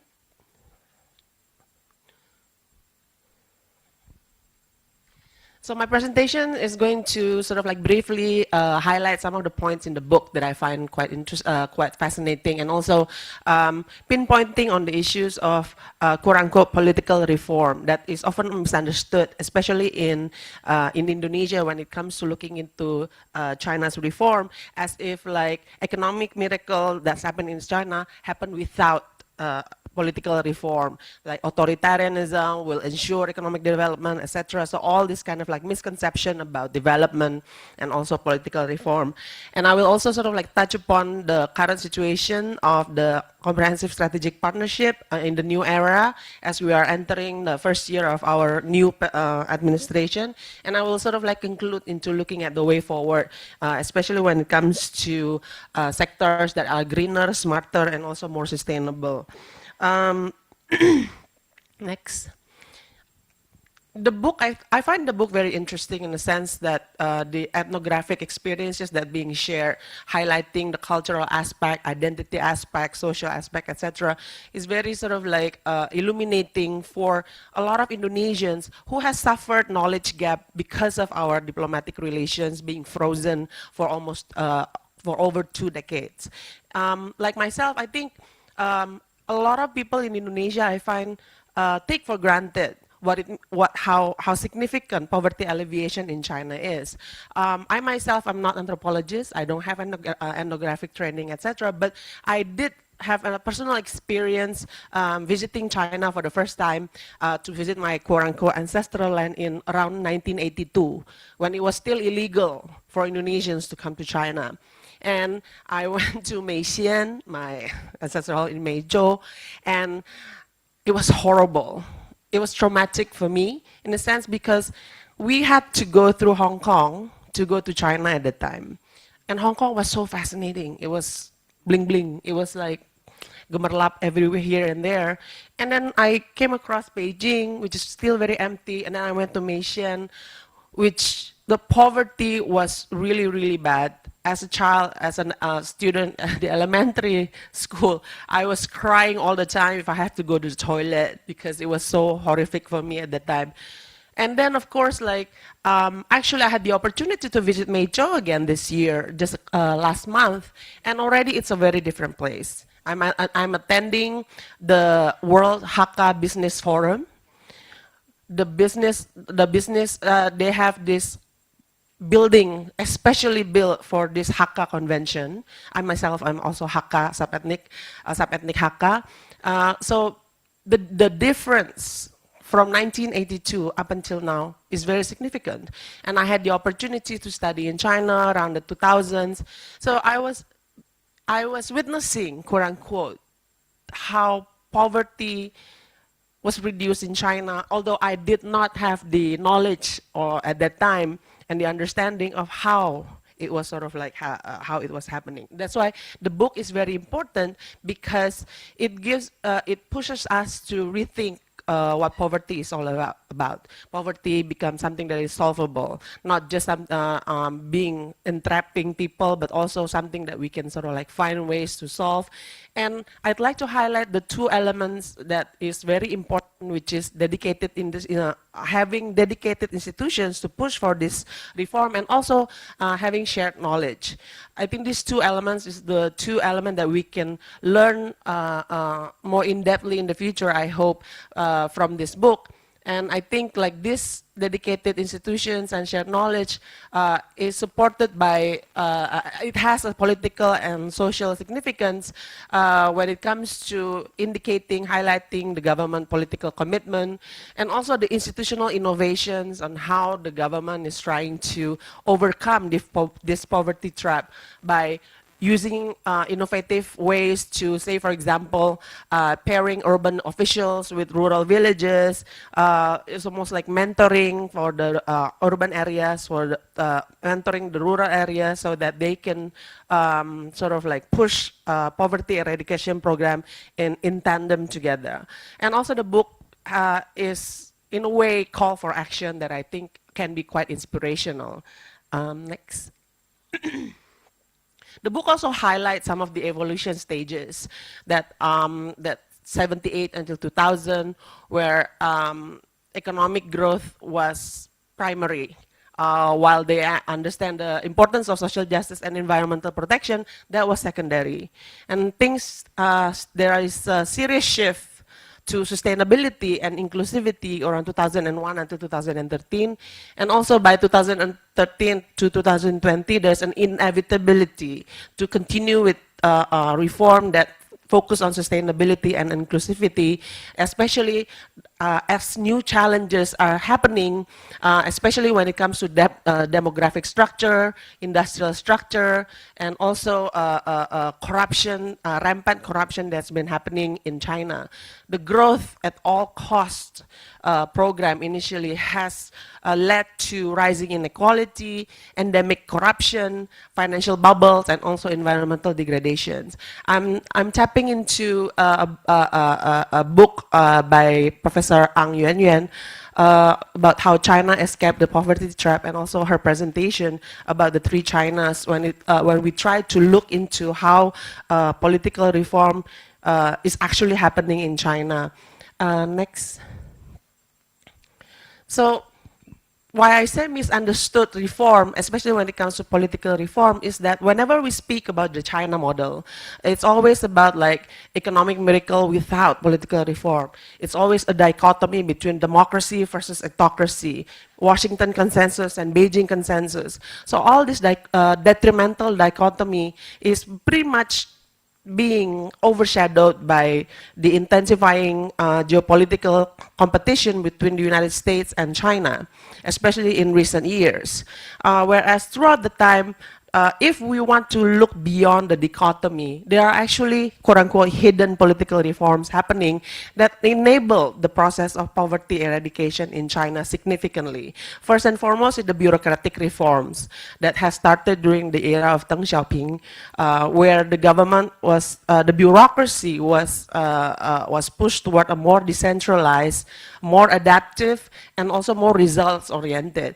That led to very dynamic regional competition. So each regions, each cities, each districts will have a KPI in terms of how you're going to reach this kind of like targets, and how regional competition will actually allow government to perform as best as they can to have better rankings, which is not the same with market competition. So the regional competition is not like market competition, where market competition is about profit maximization. Next, please. And another level of reform that is happening throughout the period at that time was the establishment of what Professor Ang said as pockets of freedom. A lot of people probably wouldn't believe it, but investigative journalism, non-profit organizations, accountability mechanism in which citizen can, there's a mechanism for citizen to report, to file for petition, and even to sue local government if there's sort of like misimplementation of policies. And I think a lot of people in Indonesia, when we hear about China, it's always about like authoritarianism. There's no way, free media, etc., etc. Well, probably they don't have a liberal view of free media, but they do have investigative journalism, where cases of environmental degradation was actually uncovered by local journalists that can sort of like trigger Beijing to then sort of like make a correction to the local government. So there are many examples of that.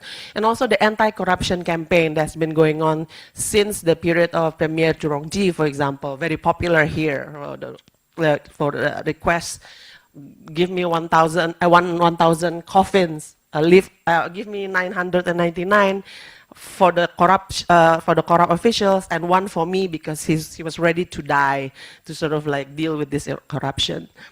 Next. And looking into Indonesia and China, I think while China has a stellar performance with poverty eradication, Indonesia is also a key contributor to the decline of global extreme poverty. This is sort of like the graphic, the red one is Indonesia and the blue one is China. So you can see sort of like the movement of poverty reduction is actually quite significant in terms of number. Next. So I'm going to talk a little bit about the comprehensive strategic partnership in the new era. Bilateral relations during President Jokowi peak, quote unquote. So you see the statistic, the numbers of trade multiply significantly. China becomes the largest trading partner throughout the 1 decade, and also become second largest investor. And the number does not count Hong Kong. So if you count Hong Kong, and also if they don't count the money that flow through Singapore to Indonesia, so technically China is the largest investor in Indonesia for quite some time. So the peak also came with, similarly with what happened with the China's reform era. There's sort of like political distortion, environmental degradation, corruption, etc. So we are actually experiencing the same kind of like distortion that has happened in China as well. So there are a lot of situations that we can sort of like reflect from this peak period, this honeymoon period between Indonesia and China during Jokowi. But now with Prabowo's administration, people will ask, like, is there continuity or is there going to be change? I think both will happen. The continuity will come as in general, the positive trend of bilateral relations will continue. Prabowo has made a very strong impression for the Chinese by making several visits, especially the last one with the military parade. For some reason, my Chinese friends are so ecstatic about it. And I was like, okay. But of course, at the same time, changes are due to happen as well. Some of the changes actually predominantly came from the external factors. In this case, the geopolitics, especially when it comes to U.S.-China strategic competition, and also the U.S. tariff, and also the shifting order in the global economic and political order, in which regionalism and multilateralism is going to play a bigger role, especially when Trump 2.0 came to power and has this America First policy that has pushed further for multilateralism and also regionalism. Next, please. But we also see the domestic factors in Indonesia that can be sort of like significant in determining the bilateral relation. Thus, sort of like consequently to any effort in the any effort of cooperation in the bilateral relations to push for poverty eradication. Economic policy, we have issues of good governance. In terms of economic policies, the administration's ambitious 8% growth will definitely rely heavily on Chinese investment. And I think the Belt and Road infrastructure development has pretty much provided some sort of like support, infrastructural support for the following sort of like development. So I'm not gonna point out like every one of them you can see from the slide. But basically, the issues I'd like to highlight on the good governance issue. I think what's problematic with the previous government's governance issue is the institutional inconsistencies. At the time, you see like an institution like the Coordinating Ministry of Maritime and Investment playing a dominant role in the bilateral relations. When they established this higher level dialogue and cooperation mechanism, it was considered by a lot of Chinese friends as the one door sort of like way into accessing Indonesia and also opportunities for investments, etc. But now with the new government, we don't know what happened with the HDCM. We now have, we were informed that now under the 2+2 Ministry of the Minister of Defense and Minister of Foreign Affairs framework, there will be this so-called comprehensive strategic dialogue, but we're still not sure when it comes to actual institutionalization of this mechanism and how that will sort of like affect the coming bilateral relations. So these are some of the examples of domestic factors that will affect the situations. Next. So I'm gonna, next again.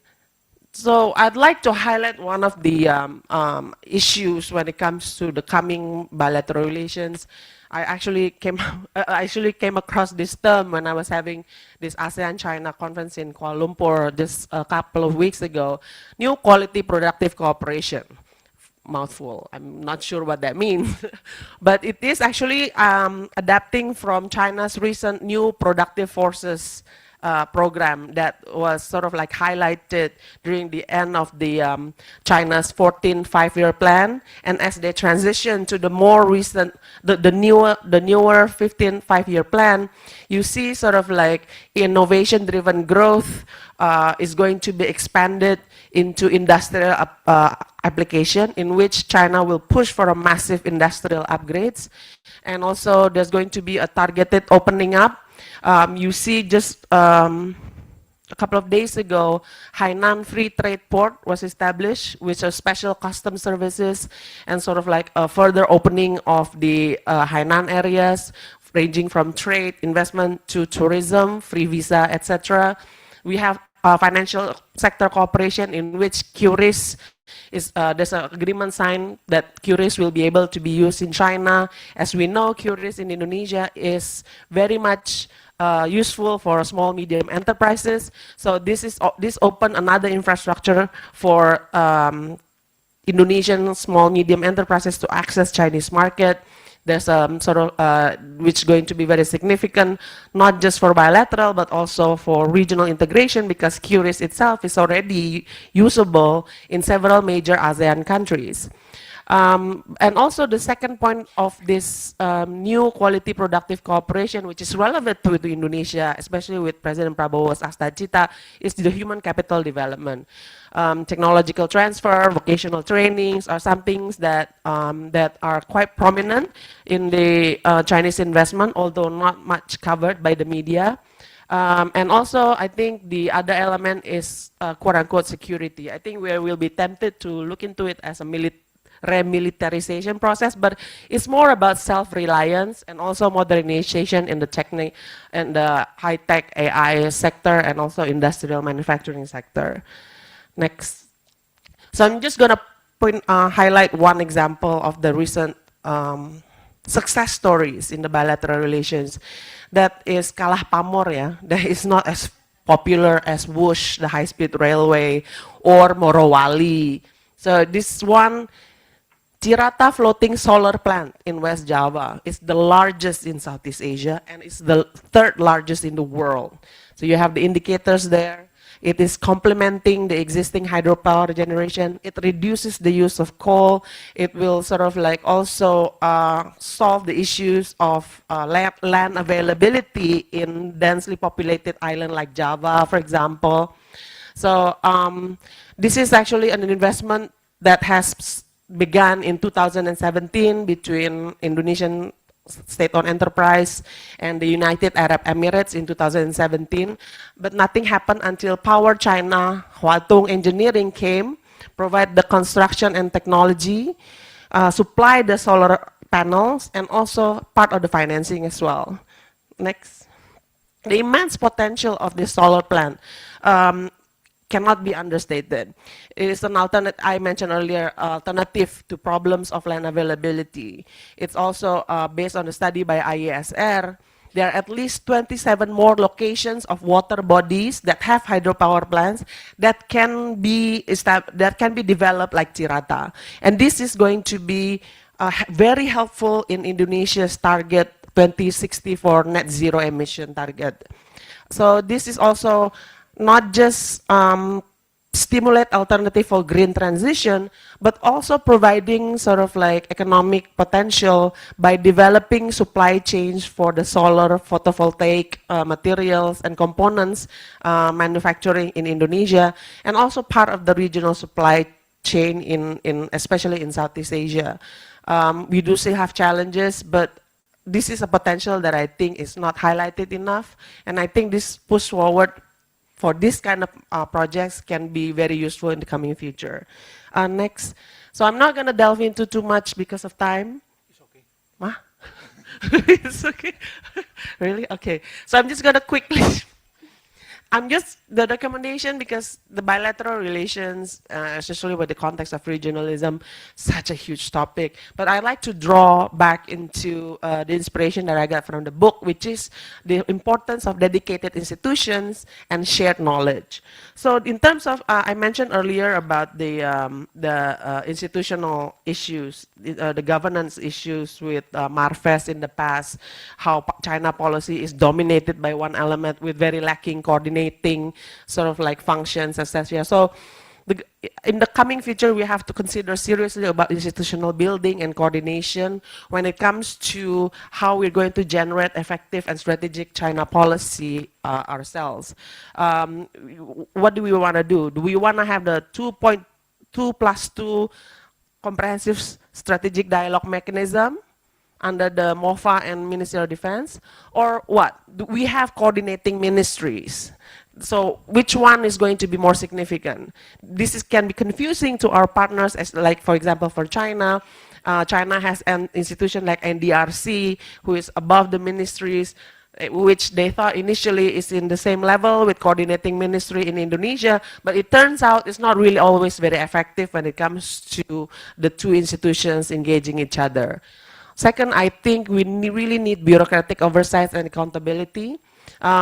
We need to learn from the lessons, the pockets of freedom that I mentioned earlier about how citizens can report any distortions in implementation of policies. So this should be able to be applied to investment abroad as well.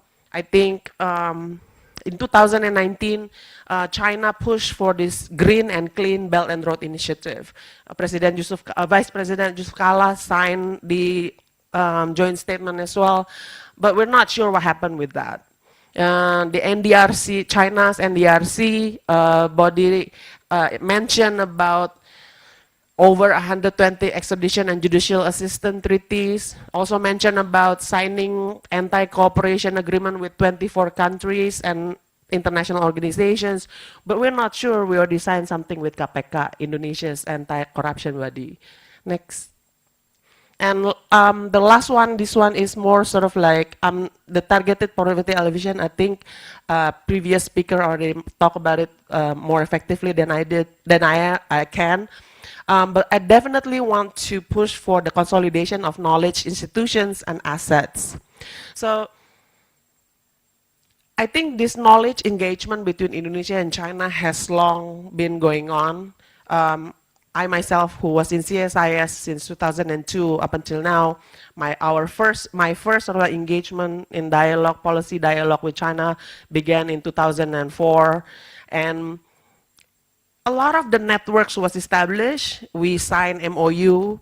Even in one occasion, we forgot that we already signed an MOU in this one institution because there's no institutional memory transfer, and the network is mostly ceremonial, lack continuity. After you sign MOU, no joint research, no other sort of like type of engagement.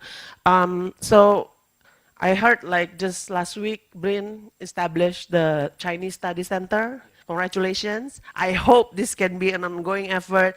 It can be durable, and it can sort of like benefit from the ongoing capacity building. So you can have like joint research, make more publication, and consolidate dialogue, and also the transfer of knowledge assets as well. Congratulations again. So with that, I'm gonna conclude my presentation. Thank you very much. Thank you very much, Ibu Christine Chin, for your elaboration, experiences about China on poverty alleviation. You said very fascinating, right? Yeah, significant and also impressive. And also your recommendation or your suggestion, to do more collaboration between Indonesia and China on poverty alleviation. For you mentioned about the example about Cirata floating solar plant, I think that's quite very interesting. They are, I can catch that some important point that infrastructure development, infrastructure development can put into the poverty alleviation program or poverty to develop, people from poverty. I think that's quite very interesting infrastructure development that not quite more elaborate in Indonesia poverty alleviation, for example. We can learn about that. Thank you very much for your insights. So we have last speaker in here, Pak Wasis. He is from BRIN, from Research Center for Politics, also very famous and well-known researcher in BRIN. So I would like to do not introduce him more. So, okay, time is yours now. Thank you, Mas Rudolf. Actually, my heart has been trembling for a long time, waiting for my speaking, because they say that the best thing is kept for the last time. And sometimes the state is used to high-ranking official. So that's why it makes me double burden to sit before you all. And perhaps now I think I will get used to sit before you all to say my presentation. Okay, back to my job. So actually, I'm really enjoy reading this book. And even I also wrote 3 drafts for this book. I mean, if I can send out this to the publisher and I can get funding to traveling China sometime. Okay. Of course. So, okay, thanks again for the invitation. Unlike the previous presenter that already talk about more poverty issue and also development, etc. My presentation will be focused on middle class and middle income trap. So actually my topic is instructed by organizer. So that's why I will focus on this topic because behind the poverty alleviation successful program, it's also rise the middle class that emerged from the poverty line. So next please. So there are some points that I want to share to you all in this presentation. So actually I really fascinating to read Professor Lee presentation actually about middle class. So he said that in the early economic progress, actually always lead the lasting wealth and social advancement to for the middle class. However, as he mentioned this morning, there's been cycle that we need to make how middle class being more stable, being more rise, and etc. So I noticed 3 key steps from his book for Indonesia lesson not value. So the first one is unified persistent action, and then increase access to chances, and also conventional social system. So those 3 words that I want to elaborate more in this presentation. And I also noticed that by addressing economic and social dimension of poverty, it can enable middle class to thrive, avoid being caught in the middle income trap. So actually this is related with Indonesian middle class right now that has been falling down in the lower middle class, if I'm not mistaken, right?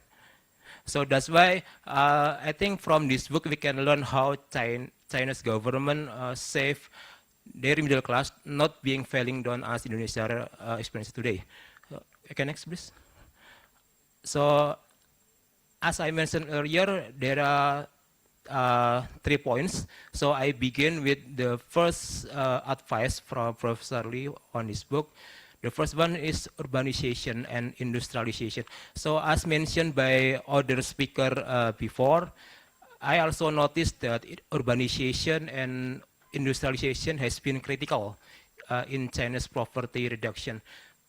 And then I think not being favoring in middle class in urban area, they also focusing on how can grow middle class in rural area. So that's the first point that I learned, that this is very fascinating, because in Indonesian government, they just focus on how to rise, how to nurture middle class in the urban area, but not in rural area. So that's the lesson learned that we can take a note. And the last thing that I also learned from this point, that if we fail to integrate rural population into modern activities, is meaningless. So that's why I think how to incorporate urban and rural population is the main thing from this point. I mean, industrialization should be dispersed all, not just concentrate in some region. Especially this is related in Indonesia today, because sometimes we have mega urban, Jabodetabek, and then what else? Gerbang Kertosusilo in Surabaya, and then in Makassar and in Medan. They just concentrate in one big area and then make urban sprawling. But not in rural area. I think this is the first point that we should learn from the Chinese experience. And the second thing is the role of government and policy. So I also noticed that, as mentioned earlier by other speaker, that targeted poverty alleviation is the main key to solve and to curb poverty root. But it can also apply to middle class as well, because I think the main thing that we should underscore is the social safety net. This is the important thing to save our middle class not being falling down. Because in China, as according to this book, the government provide all the things that middle class should be need, especially health, education, and also other social needs that should fully supported by the government, not just one or single actor. So that's the second thing that we should learn, how government should fully intervene in the social life, especially how to make sure that the middle class should be grown and grown, not to be falling down. Okay, next please. Okay, after finishing the first point, we moving to the increased access to chances. I mean, in this regard, the access to the public services is also a critical point. As I mentioned earlier, that some investment in the rural area, especially roads, clean water, electricity, education, healthcare, and housing, is the critical point to reduce disparities between rural and urban area. I mean, this is also very mirroring Indonesian today, because we also, I mean, my generation or maybe my older generation also suffering the house crisis today. I mean, we should looking for the houses outside Jakarta, maybe 10 or 20 kilos.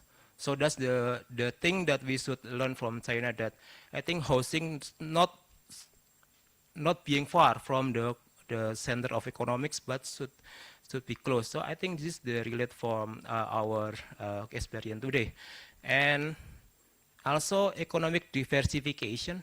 So as mentioned earlier, there has been one village, one products that has been remarkably conducted in China. I think this policy has been conducted too as well in Indonesia. However, I also noticed that they also develop other sectors. As you can see on the screen, there are agriculture modernization, ecotourism, handicraft, and agribusiness. So I think in Indonesia also we suffer how to integrate traditional farming to the modern system. I mean, some farming industry still occupies more land, but not cooperating with the traditional farmer. So that's why some province in Indonesia also suffer the loss of land because of the demand of housing. So that's why I think how to diversify economic sector to nurture middle class is also important. I think we should learn from this from China government. Then next, please. And that's okay. And another part that we should learn from Professor Lee books, also social protection. So I noticed one term, I'm sorry if I'm mistaken, Dibau, yes, Dibau. I think Dibau, yeah. So yeah, I think this term I found this term in one of the chapter, and I found very fascinating program because it guaranteed the livelihood. I mean, that include health insurance, education subsidized, and also social security nets. So I think the comprehensive social safety net is also important to Indonesia, because we have diverse social safety net from education, from health, but not being integrated in one system. I think one solid system to make sure middle class can access all is also important. And another part from this point also investment in education. Okay, I think in this sense, improving human capital is also the main key to make sure middle class growing. I think from this book we can learn that how Chinese government set up all the education level from early early education level from preschool until to until the universities fully subsidized. But in Indonesia, we just full subsidized until high school, if I'm not mistaken. Yeah, but not until university level. So I think this is also we can learn from China's government how to make sure that the education should be accessed in all level education. That's the another lesson learned. Okay, I think that's all from me. No need to conclude my presentation. Thank you very much.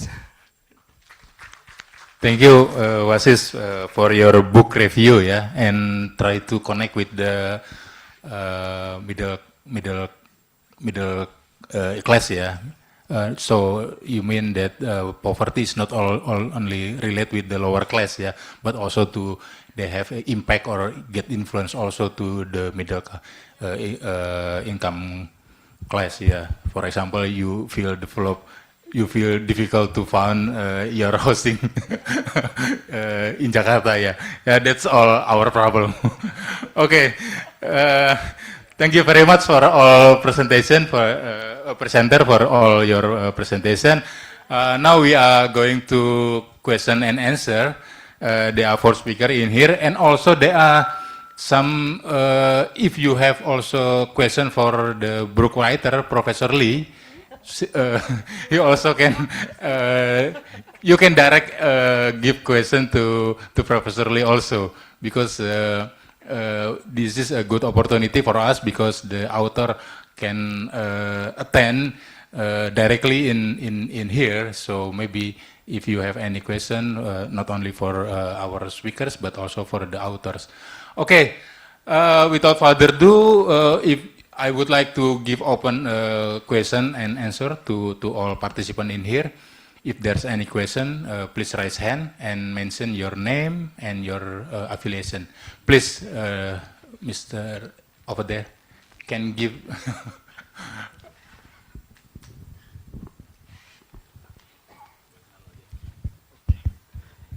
Yeah, thank you. My name is Bagin. I'm a researcher from Laboratorium Indonesia 2045. My question is, first, I would say that it's very remarkable what China do to elevate 900 million people. Let's give it a perspective. In 2025, the whole Europe population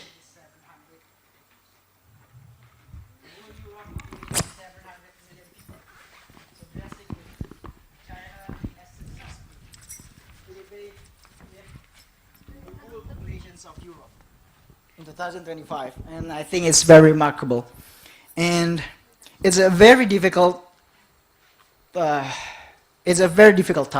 So it requires very strong political commitment. And I think one of the highlight about the success of China is how, even though they have this centralized politics, but they have the decentralized economy.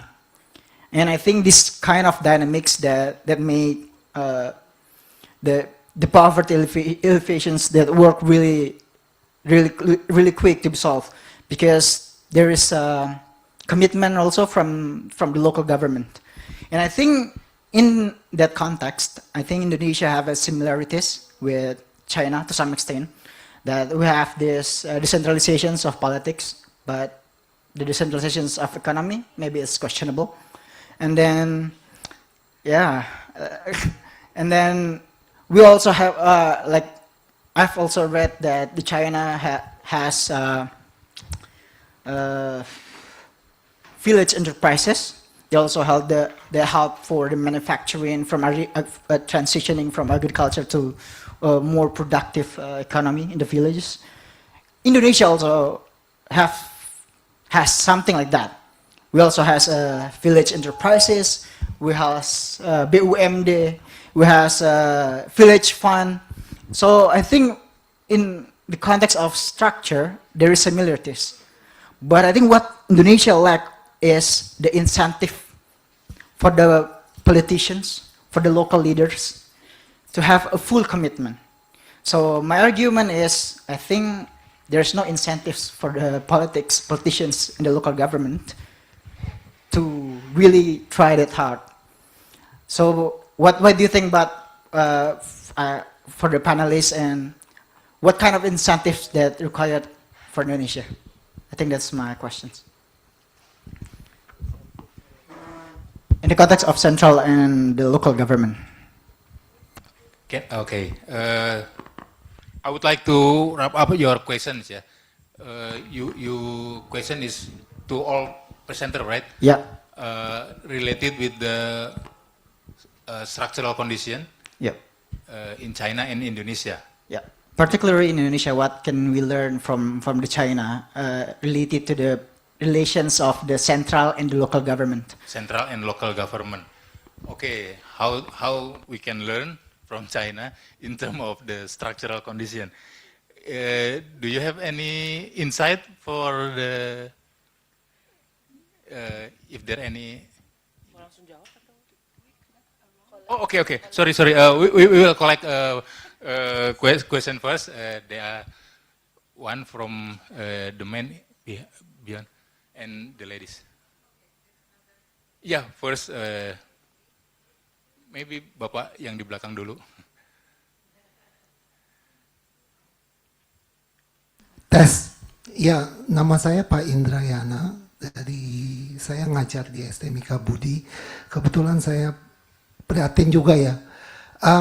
Maybe my question is to Christine because he's institutional communication, you know.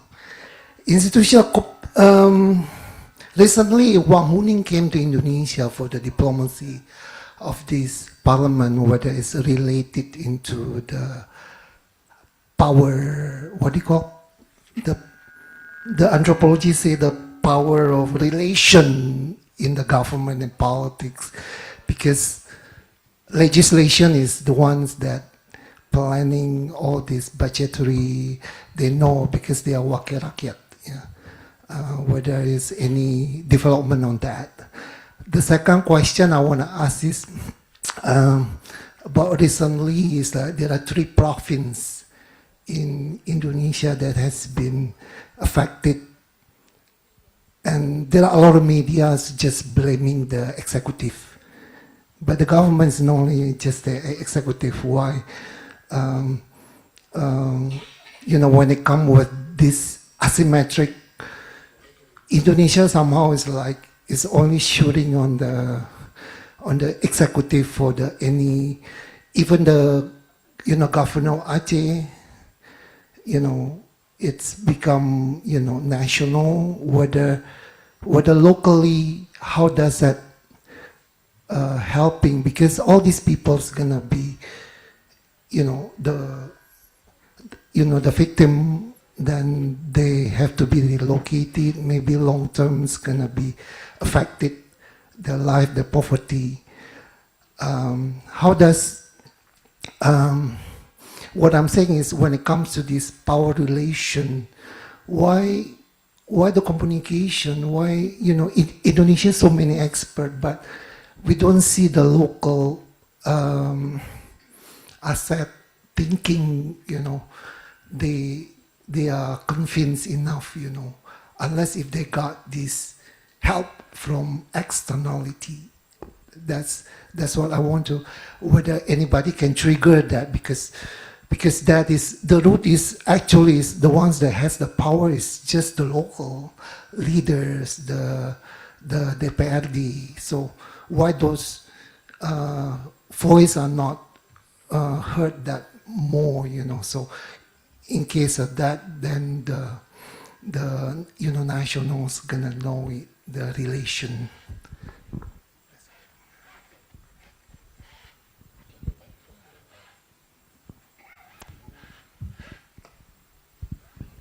Selamat siang, good afternoon. My name is Pini Bukhari. I'm one of the board members at Kemitraan. And I think I would like to follow up with Professor Aji mentioned earlier, very key, the local participations. And I would like to ask actually all the panelists and also Professor Lee, because Professor Lee did emphasize that if you would like to talk about poverty eradications, then you have to have a human approach. And if he could elaborate more on the examples on how you do that in China. And to Professor Aji, what do you think we haven't tried in our country for participations, and to all panelists, whether there is a direct relationship between political systems that we adopt in different countries, the local participations, and how we could overcome that issues, that a more democratic country and a more authoritarian or more authoritarian rules could actually come together and still provide that rooms for people's participation. Thank you. Another woman, so you have to give us the time. There's a lot of women that are really interested in the poverty issues. So I think me would like to ask to all of the panels and also Professor Lee, I would like to emphasize on the component that actually link to the spirituality. Because I think we know that in the world, society now have a really unprecedented kind of a challenges on the SDGs, Sustainable Development Goals, that including the climates, including the social problems, and including also about the trust. And then we realize that actually we're not really going to the better kind of conditions on the SDGs. And then it's a really lacking of a kind of a, I would like to mention it as a spirituality, not religions. It's actually about the quality of a being as a human that actually can bring a different kind of situations compared to the current situations. How it does link with the poverty, because I think that last year is really struck data, but actually Indonesia is known as the most happiness, the most happy country, right? But then it's a kind of like a contradictory with if you calculate all the materialism, maybe we are not there. But there's a certain kind of a quality that actually we still have. It's especially for the southern part of the hemisphere of the society, they still have that kind of quality. So my questions, is it important to consider this kind of quality in kind of a poverty alleviation effort? So how China also see this kind of quality and also the dimensions in the poverty alleviations? Because I know when I go to China, go to the Beijing, a lot of people there is very stressed. And most of the students, when I come to Shenzhen, and then they already drink the the ibuprofen, and then not easy to sleep and so on and so forth. So what does it mean? Do we also need to rethink about the poverty itself? Is it about anything that physical, or we also need to pay attention on something that really not physical? And then I think that's my questions. And then the second, to specifically for Professor Aji, you work in anthropology. I think you know very well that Indonesia really have something beyond materialism in the local indigenous people. So how do you see that kind of models that actually can be a new approach, how we can alleviate poverty in Indonesia? So that's, I think, my two questions.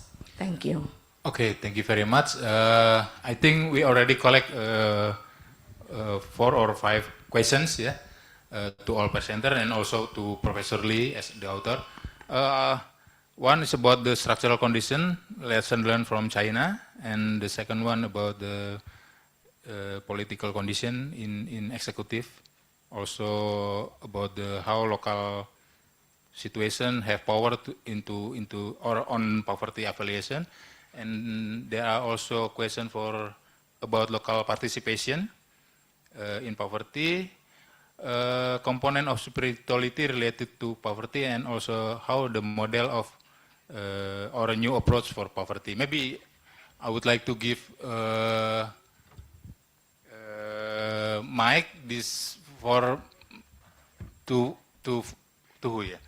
Maybe to Professor Lee as the author first, and then we will continue to the speakers. Thank you, Chair. Thank you for you raise all these questions. So let me not answer you one by one directly, and just to summarize some of those questions, and I'm going to address those questions in the way you might ask again. So number one, the poverty is a political issue. It's a social issue. It's an economic issue, and it's the cultural issue. So that is no doubt. And to tackle that issue requires political community to develop agenda, political agenda. This agenda is based on sincerely the commitment, not propaganda. So that is the lessons globally, not from China only. It's globally, because poverty cannot be solved by just cash transfer, by just giving some training programs, no. So that is first. Secondly, poverty is the economic issue. If your economic structure is not poor, even you have high growth, it only creates inequality. So this means it's not only political structure, but all economic structure. So to set up the economic structure, which most people in the society can benefit, is very important. As you said, as our speaker, one of our speakers said, in Indonesia, you have these village enterprises. And for the countries like China and Indonesia, very big country, and 1970s, 1980s, 75% of people, Chinese people in the countryside. Therefore, to start to reduce poverty requires high agricultural growth. Without high agricultural growth, the farmer cannot benefit. So this is nothing, you can do anything outside this sector. Secondly, when agriculture grows, and you have increased the yield, everything, the farmer, in the urban area, urban population is smaller. You don't have a big market. You cannot do it. So therefore, if you only rely on agriculture, you will never reduce your poverty. Because you can't do it. If everybody produce rice in Indonesia, whom are you going to sell? You need a big urban sector. You need big industry. Okay, then you must have an industry which absorb people from rural area. This is a conventional, this very traditional way. Everybody should understand. So China did in the 1980s called the rural township enterprises.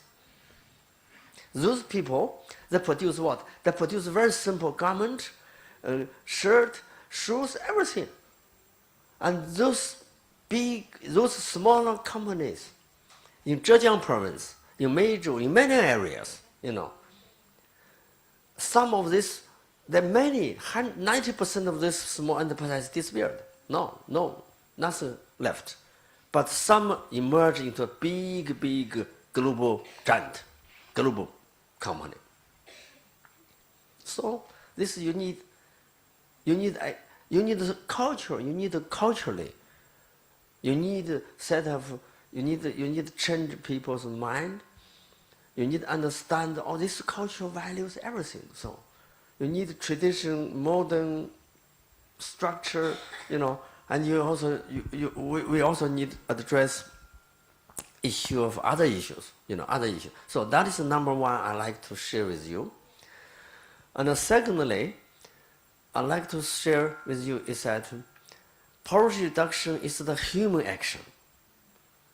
It's not something which you can only set an agenda because you are dealing with people. You're dealing with women, you're dealing with different minority people. You need to understand.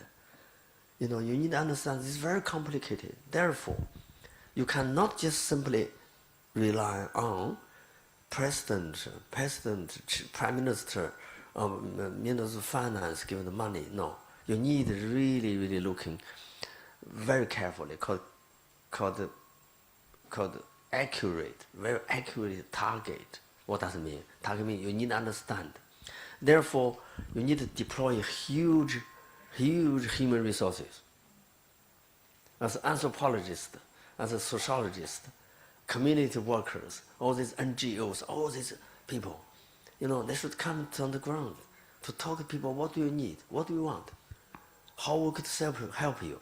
So we get resources from national government, everything. Therefore, in my country, over the last 20 years, each privilege, so as long as the village is defined as a privilege, you will receive money, but not only money. You will receive a team of group people coming from government agencies, from your partnership organizations. So partnership means each unit, each organization in the society, universities, enterprises, government organizations, schools, all these organizations should have one village in the poor area that you can work as a partnership. So this means human. This is the human. And your organization annually purchases the agricultural produce from that village. Your organization purchases that, this is a network. This is a social network. It's not only government agenda policy, it's a social network through the marketing force. So my university has one county, poor county in the very far. Professor Xu and we travel to that county. It's close to Myanmar border, Myanmar. All our university students, professors, we all working there, help them. We annually purchase what they produce, rice, everything. So this is the partnership. This is what I said. First, political action. Second is human action. So build up this kind of social human action throughout the society. And poverty, you cannot just expect only money, only policy, everything. So this is complicated. It's out of normative. Economists would give you a lot of theories. No, this is not. And it's better for anthropologists to come in, to make analysis, to say, look, this is a human relation, this is a human agency, this is a human network, social network. And economists cannot explain this, and this is not a question of money. Poverty trap. And you cannot just simply give money. And Professor Xu Jing said, the village, I'm still working in that village. You two guys, you're in that village, right? You see these people, you work together. I'm still going there. So I think basically, that is the point I really like to share with the Indonesia friends. The last year I was in IPB. When I was in IPB, after I met him, after I had a meeting in the Jakarta, I went to Bogor. I went to IPB. Finally, I found rural CEO,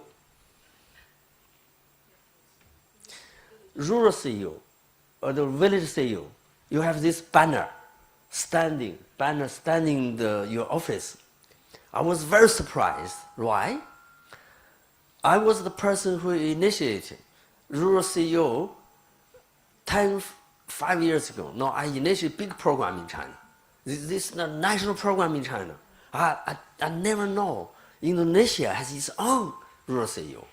So this year we linked this CEO program. No? This year immediately, 17 Indonesia rural CEOs just completed training in China. I initiated a Global South Rural CEO program, which includes the immediate CEO. I'm going to speak to our ambassador when I come back from Bogo, and our embassy is very, very interested in the program. You see, this is the human, we are coming to this global human network.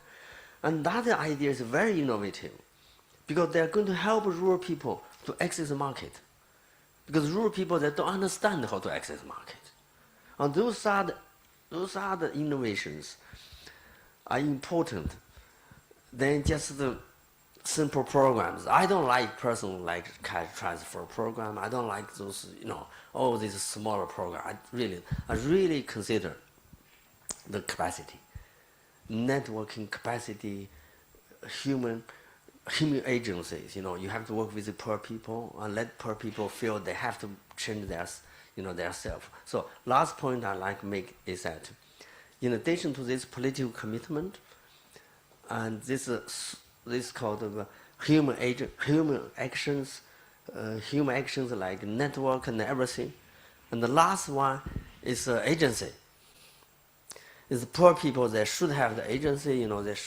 This agency has to be really encouraged, as somebody said, encouraged, and then we should have different ways, like using what Chinese, we have long relation with the political system, intellectual community, and the society network.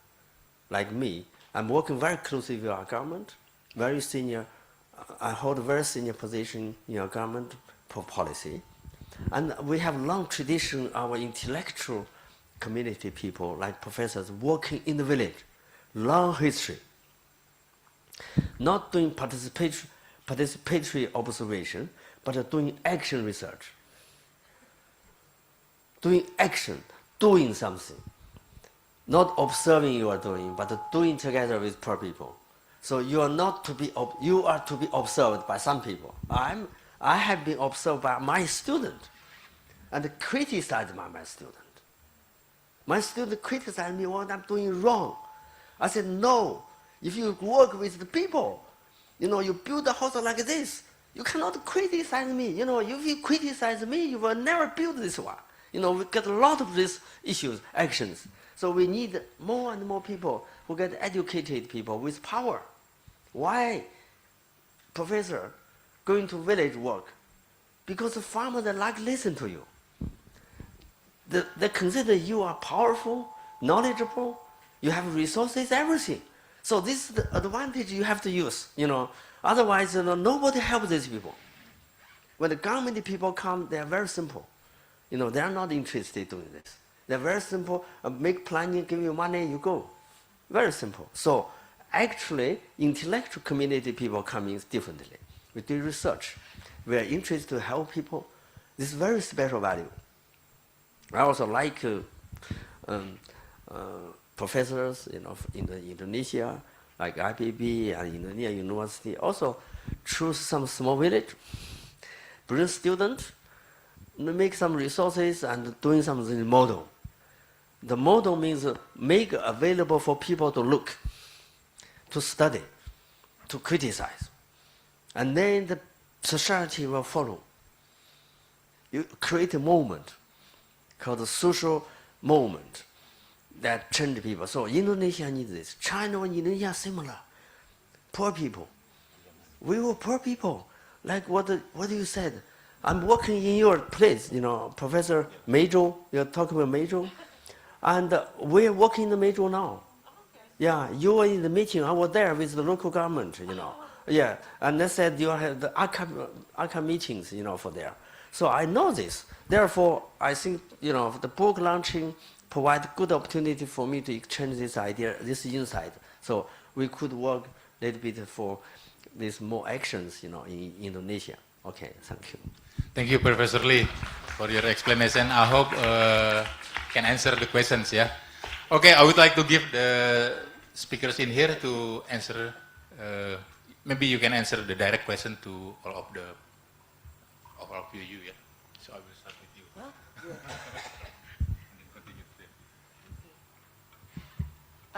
I think there's only one question directed to me, right? From the gentleman, Pak, siapa maaf tadi? Pak Indrayana.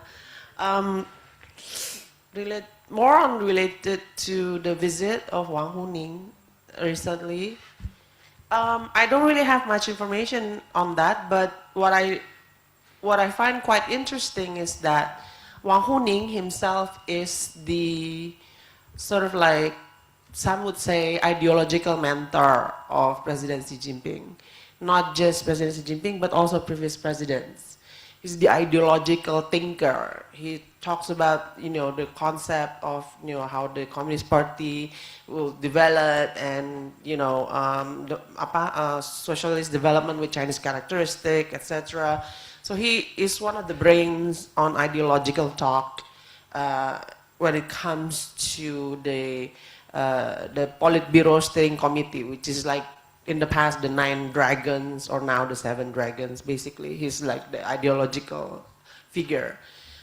And what I find quite interesting during the visit is how he was able to present and sort of like give brief explanation to the president and also the member of the NPR and also other legislators about the recent China's 15 5-year plan. It's like their Pelita, the Repelita, the most recently established. He was able to give this very systematic explanation, the direction, etc., and connect it to how bilateral relations may progress in the future. And I think this is the one thing that we are not very capable of, in a sense, in Indonesia. 2 things. One is the formulation of an ideological sort of like narrative, discourse. At one point, we had during Jokowi period the so-called global maritime fulcrum. The story was that Bang Rizal Sukma sort of like pinned the thumb when he was like having breakfast before the presidential candidate campaign, just on a napkin, etc. But like, there is no sort of like there's no translation of that concept into a more sort of like tangible, implementable sort of like policies in Indonesia in general. So to be honest, every time I see a paper with the title Synergizing Global Maritime Fulcrum and Belt and Road Initiative, I will roll my eyes so far back until I have headache, because what's Global Maritime Fulcrum? I'm having problem understanding Belt and Road Initiative because the concept is kept on evolving, different implementation, but that's the whole thing. The concept keeps on being debated, being contested, being negotiated, being implemented by different elements in China, whereas we don't do that. We don't have that power of discourse. So I'm not sure what the head of NPR tell Wang Huning about our ideological position, or yeah, we have Astacita, as the follow-up of Nawacita, but what, like, how do we don't even have a sort of like reinterpretation, pushing people to discuss about it, and having those, well, in China they call it propaganda, and we have such a negative perception of propaganda here in Indonesia, whereas in China it's just a normal sort of like, normal discourse and pushing for political understanding, sense of belonging, even patriotism, etc. We lack that kind of like energy and also capacity to sort of like, to talk about it. So yeah, in a sense, there's almost, I'm not sure if I want to say, it's probably not disconnect, but I think in a lot of ways, we are still unsure after 1 year of the administration of what exactly is the government heading for? What are, you know, even the foreign policy, Indonesian foreign policy, what is bebas aktif? Are we still bebas aktif? What is bebas aktif now, etc.? So, and eventually that's going to be related to the, you know, the issue of spirituality that our last ma'am, you asked earlier, Ibu Dewi. Yeah, so this whole talk about spirituality, we don't really talk about it here. Like what, Pancasila? Like, you know, I remember there were times when I ranked #1 in Tempat when I was doing my undergrad. But I did nothing in Tempat classes. I was playing Tetris, you know, the Tetris, the jadul Tetris, which is still black and white, black dots. But like when it comes to the debate, well, you know, I'm loud. I like to talk. So that's why I get ranking #1. Which is like, but I don't like what? Tempat for me is just boring. I was playing Tetris all along. Like, but you know, I'm the assimilation product of Soeharto. So that kind of thing for me is, so I guess there's a lack of energy in when we try to talk about concepts and ideologies and everything, which I find quite interesting, especially during that visit, Wang Huning visit. So yeah, I can't answer all the questions. Maaf, saya sebisanya, Professor. Okay, thank you for all your questions. I cannot address one by one, so I will address maybe in general. So first of all, I think the first point is how we can translate the top-level political commitment into the local-level actions. So first of all, I think commitment first must come from top. This is very important because in China we have this tradition. In China, we always see agriculture and rural community, especially farmers, as the foundation of our nation. So this is a tradition in China. So different governments in different stages always pay a lot of attention to care about farmers in different forms. And the current administration or current president,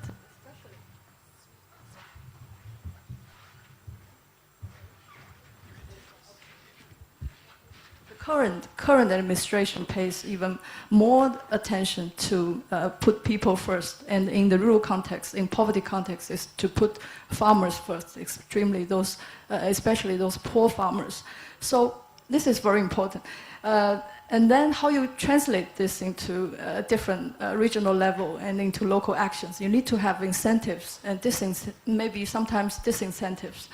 For example, we have the arrangement of let the 5-level party secretary to take the lead in poverty reduction actions. This is not just call for actions. We have policy arrangement. For example, the provincial level, the city level, and then the county level, township level, the party secretary, the head of that level government have the key KPI about poverty reduction. If you cannot fulfill the task in poverty reduction, you cannot get promoted. Anyway, this a lot of incentives and disincentives. And also, besides the targeted poverty approach, the national government will allocate a lot of resources into poverty reduction programs and budget. But also they ask the regional level government, local level government to mobilize their own resources. So actually, the bigger part of the poverty reduction resources come from the local government. This is very important. And we also have a lot of policy arrangements to encourage the local governments, local officials to take part in poverty reduction. And they link a lot of resources to the local level poverty reduction actions. And second, about the SDGs. Actually, poverty is an issue in the modern era. And when we enter the postmodern era, then we have a lot of issues like environmental protection, sustainability, those issues. Actually, these issues, internally, they have some contradictions. Because for global south countries, for developing countries, we have limited resources. So we can only have very limited very few priorities. If we prioritize everything, we prioritize nothing. So in China's case, we always, since reform and opening up, we always prioritize development, especially economic growth. Yeah, first, especially in the, in the last 40 years, and only in the recent years when, where our national strength increases, then we shift more to environmental protection and also human being, like the farmers, the low-incomers, their livelihood, and also the regional gap and urban-rural gap, those kind of things. Because we know we have limited resources, you should always prioritize development first. So we should look at poverty first through a development lens. This is very important when we have limited resource. If we prioritize other things first, then maybe we can have solutions, some solutions to tackle these issues together. That may be called an innovation. But in most cases, we still need to prioritize development, poverty reduction first. And I think this question also linked to another question about how we define poverty, how we define happiness. Because this is very subjective thing. How people look at poverty, how people look at the happiness. Actually, in China, when we working at the poor villages, those people living there, they always say, "We are very happy." Sometimes they say, "You don't even need to come. We are happy by ourselves. We don't need those support. We don't. Oh, if you come, we will become more hardworking." We don't have even leisure time, Sometimes they complain about that. That's what Professor Aji called maybe the value conflicts, different value systems. So, but anyway, I think poverty still we need to look at through a development lens, and it needs to have first material foundations. This is very essential meaning for development. For example, public infrastructure, you need to have it. Sometimes people don't have it because they don't realize they should have it. In Professor Lee's book, one of my favorite sections is Should We Respect the Choices of the Poor? Originally, the title is Poverty, the Choice of the Poor. But I changed the title a little bit, so we direct the question more to the actors. How we should think about how we should respect the choices of the poor. So I think this is also a task for anthropologists. Because sometimes when the poor say they're satisfied, they're happy, they don't need any more support, that's because they don't know what their opportunity is or what the structural barriers are. So they don't understand their circumstances. So there is a core task for us to understand what their circumstances is, what their context is. So, okay, let me just stop here. Okay. Maybe you should read Professor Lee's book. Anyway, thank you. Okay, talking about participation, political development, and also the spirituality of development, it's actually remind me of what my professor and I did about 15 years ago. My professor, Professor Yunita Winarto, at that time, asked the student, including me as her assistant, research assistant actually, to go to the village, Professor Lee, about 15 years ago, just about the issues of global warming and the climate change is become very popular in Indonesia. We experienced at the time the change of rain patterns. So we went to the village, in which the people there, I mean the farmer there, has lost their, say, orientation of the rain season. Before they have their own traditional agriculture calendars.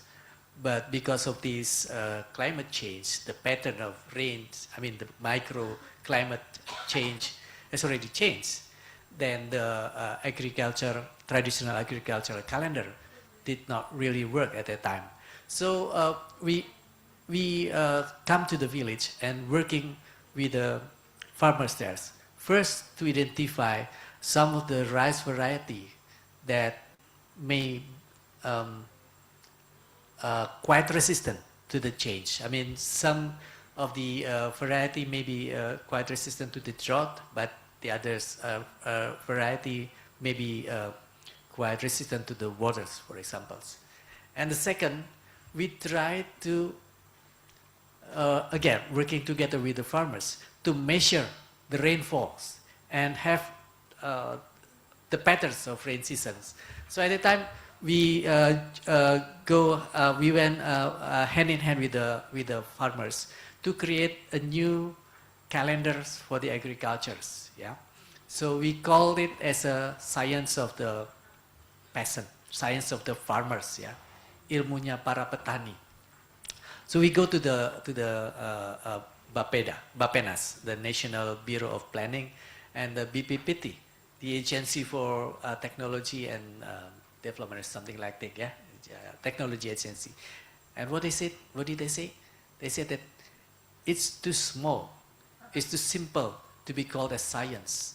It's just a local science, or some anthropology said that it's only a local wisdom. It's not a science actually. So they are not really interested in these very micro issues. So talking about participation, Mbak Bini, actually, they consider it too small. They call it too small. They always talk about big numbers. It's too micro, yeah. Considered to be micro. They are not interested in these issues. For example, we would like actually to, to level up these experiments to other villages, but they say that that's too micro. It's not science at all, yeah. And this actually, again, brought me to the idea, the same idea that you thought, that actually some of the anti-poverty program, for example, is considered to be more political in the ways in the individual politician interest, not as a state political decision, for example. So some of the anti-poverty program, as you see in Indonesia, is considered to be short time, fragmented, and highly depend on political cycle. For example, 5 years elections. So every 5 years, the politician reframe, renew, or what you call, rebrand it. Yeah, rebrand the program. And it seems that this development program actually is not really a planned program, but it's a kind of political promises. So we cannot expect in this sense a policy continuation. It's really weak, right? So as a result, poverty alleviation appears in the campaign, say local election campaign, for example. It's really different with the China experience, where the development planning actually become a state policy or even political parties policies. But Christino has already told that actually Indonesia has used to have this kind of policy when the New Orders policy with the development plan, 5 years development plan, for example. It's actually quite good issues, yeah, quite good example of how we get from one stage into another stage of wealth, for example. So now the other side, Mbak Dewi, when we talk about the spirituality of the development, I always remember the words pasrah. Yeah, yeah. In the context of poverty, pasrah is actually can be defined as or defined or function as a justification or normalization of being poor, right? So it's a kind of, sikap, yeah, not just perception, but apa sikap itu? Attitudes. How we deal with the poverty. Some of us really have think that, well, this is our fate, yeah, being a poor. So we normalize this condition, kind of resignation to accept hardship as inevitable, yeah, tidak terelakkan. So then this result in, I think, no active, it seems that like no active resistance. Yeah, at least that is what is seen by the development planner. So I think we need more in-depth investigation to really learn about what is behind the pasrah behavior like this. Because I believe that actually human cannot really stand with a stable condition. They always change. I believe that they always change.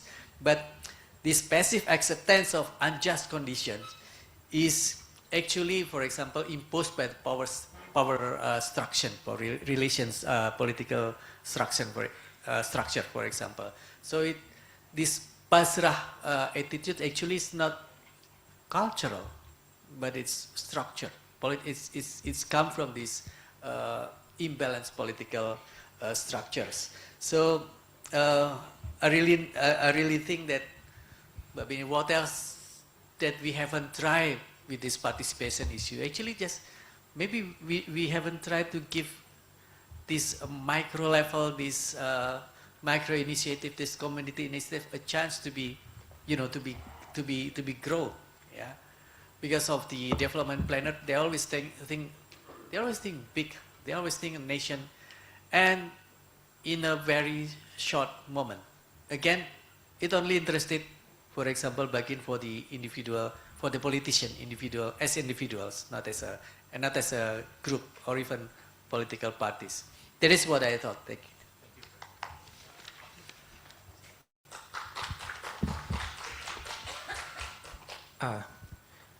Thank you. I think I will address one question that conveyed by gentleman from lab 45. Yeah. So as far I'm concerned that the Chinese political system and Indonesian one is totally different. I mean, it makes how the policymaker formulate the poverty alleviation program. For example, in China, we see that this country is a continental country, whereas Indonesia is archipelagic country. So that means it affects how to coordinate policy execution at the local level. Sometimes we see that the national level, the elite speak A, and then the elite in local speak B. Sometimes there are some discontinued relation between the national and the local level. And the second one, as mentioned Pak Haji before, that one thing that makes the Chinese poverty success is the stable political condition. So as mentioned one of the speakers, that the strong political commitment and also top-down mobilization is the key. In Indonesia, we see that we have multi-party system, that sometimes, as Pak Haji mentioned earlier, that if the regime change, also policy change. And it's already been a cycle for a long time. So that's why in Indonesia, poverty alleviation program always discontinue in 5 or 10 years according to the regime. So that's the main thing that we should notice, that poverty alleviation sometimes is the personal project rather than long-term project. So that's the main thing. And I also noticed one argument from Professor Buku, that he mentioned that one thing that make targeting poverty being succeed is the avoiding politicization and manipulation of poverty lists. So, as I mentioned earlier, that sometimes in Indonesia, poverty is political project for the campaign and for the parties. And sometimes we see that in ahead of the election campaign, we see that social aid being dispersed wrongly in villages, in cities, and etc. So that's why Indonesia poverty always being politicized. But in China, according to Professor Buku, the poverty is not politicization, and also the poverty list is not being manipulated. So that's why we can see that the distribution of social aid always equal, always justifiable rather than just targeted to the constituent, etc., and so on. And also, I also expand Professor Aji's argument about the pasrah attitude. So it is related with my research in rural Java. So I see that the local participation is in the form of the shared poverty culture. So we see that the principle nari moing pandum. So genre moing pandum. So we just see or accept poverty as a fate. So that's why make a mentality for the poor people in Java especially. So it avoid them to have added value products, or maybe to keep striving to make good value, but they just see that all they got is the good fate, etc. So I think, in another word, the poverty is also a mentality issue in Indonesia. So that's why from Professor Lee's book, we can see that poverty is a holistic approach rather than just a political issue. I think, hope answered the question. Okay, thank you very much for all the speaker and also Professor Lee for the answer about the questions. Because limitation of time, and also I got a message from the committee that already past 12. So with the hardly to say, I have to stop our panel discussion until here. And yeah, okay, I will give some little wrap up from our panel discussion. There are some points from all the speakers with the many different perspectives from anthropologists, from politics, international relations, and also from development studies. They are, and also try to mention again, Professor Lee said that poverty, you can reduce the poverty until the zero, because poverty is very complicated problem and relate with the yes, already mentioned about the power relation and also policy, government, and then anything situation relate with the situation in the countries or peoples. And also poverty is also human action, also human action, not only just give money to the peoples, but also we have to develop, to create knowledge from peoples, from the also the government as who responsible to develop the poverty itself, and then I also like to emphasize about the commitment on talk, or on programs commitment. This is quite important because I think the commitment is really difficult to practice, or very difficult, because sometimes, for example, in the election we say that many promise and some things, but after that they don't remember about their commitment on their campaign. For example, this is for Indonesian cases. Anyway, there are so many things that we can learn from poverty in China. It's already mentioned by Professor Lee and the speakers. I hope you can learn about the poverty itself, the issues, the practice, the theory, and also the how we can learn about more about the programs. And more importantly, maybe if you want to learn more, you can buy the books, like you, Dr.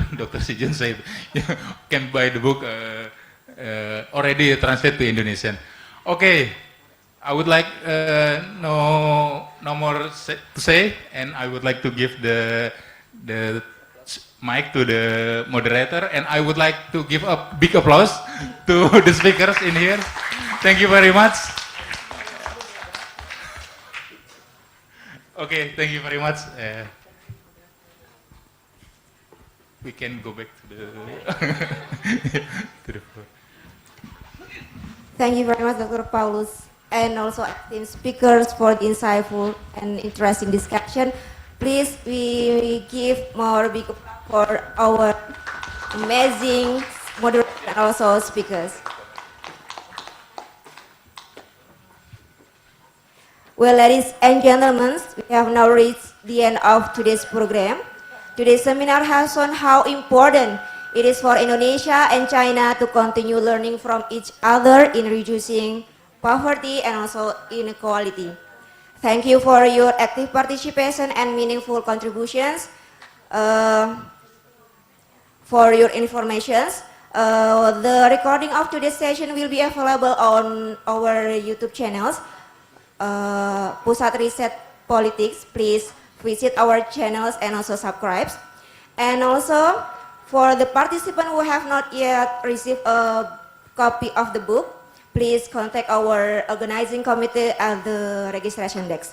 Well, ladies and gentlemen, on behalf of the organizing committee, thank you very much for joining us today. Wassalamualaikum warahmatullahi wabarakatuh. See you. Have a great day.